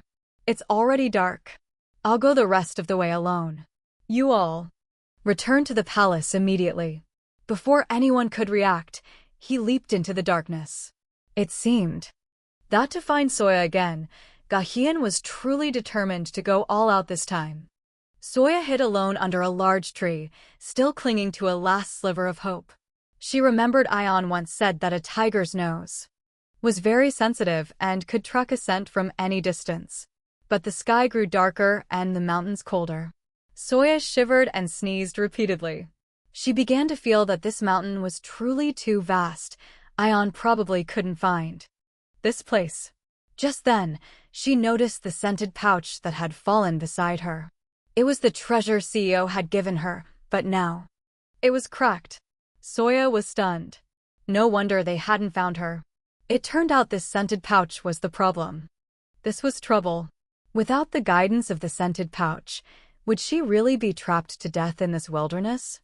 In Soya's most desperate moment, she saw the small black tiger, usually beside her, shivering from the cold.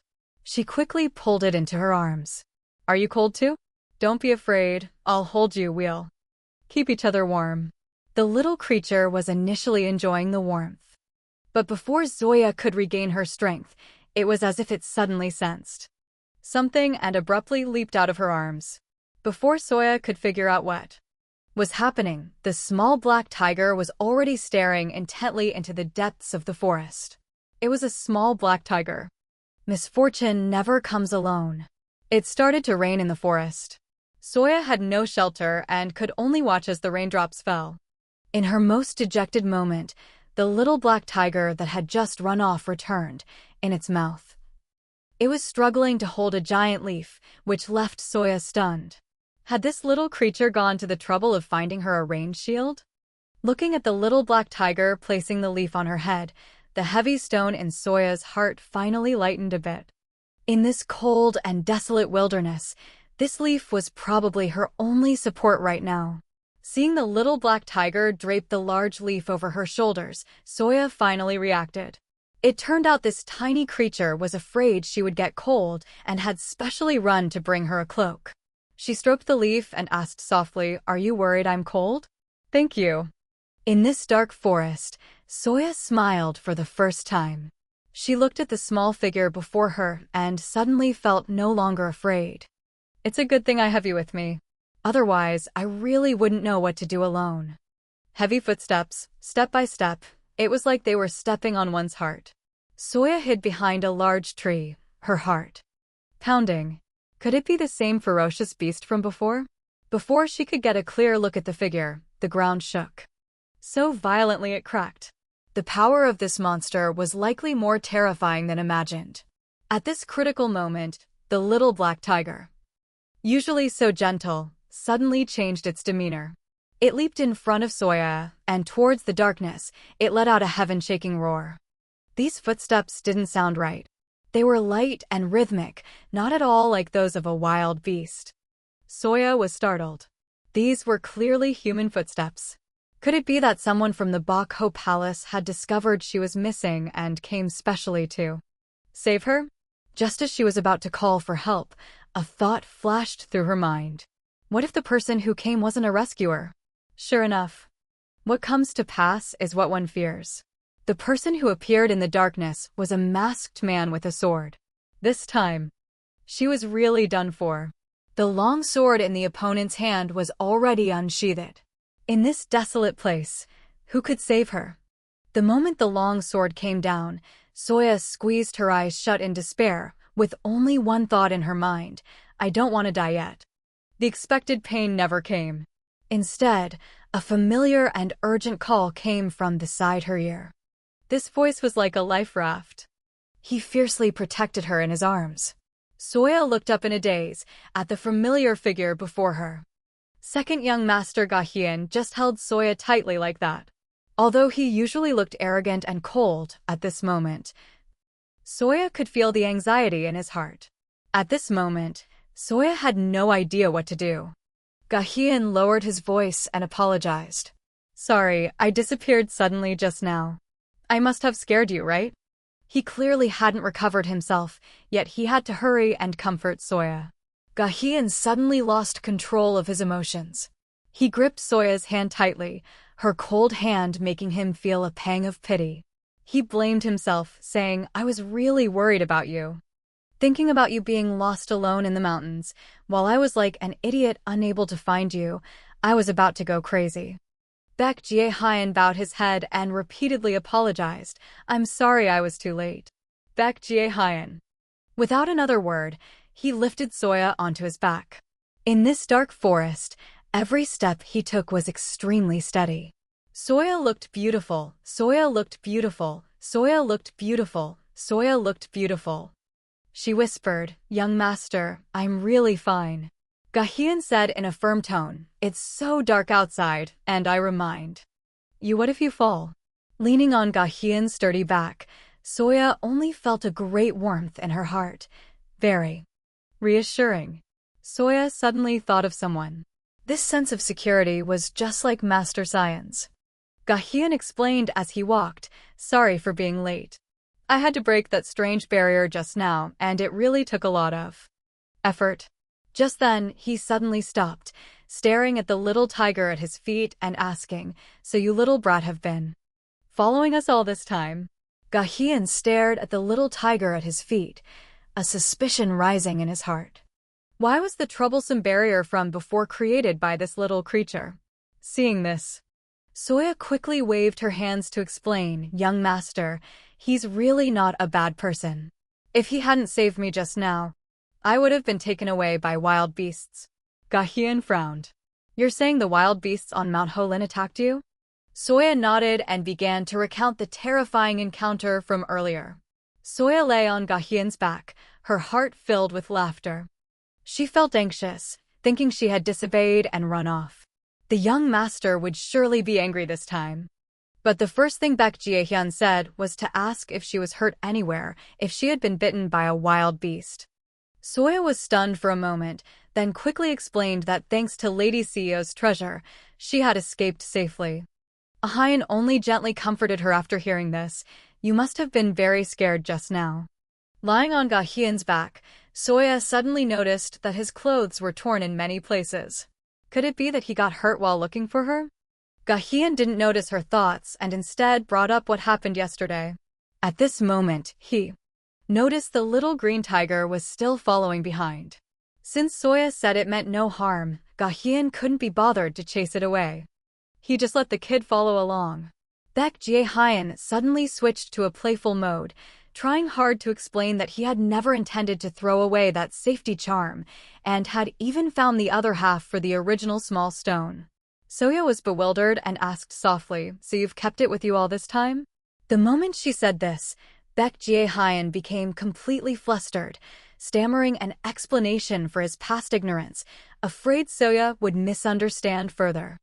But after a while, he suddenly stopped and softly said, I'm sorry, admitting that his previous words were just excuses.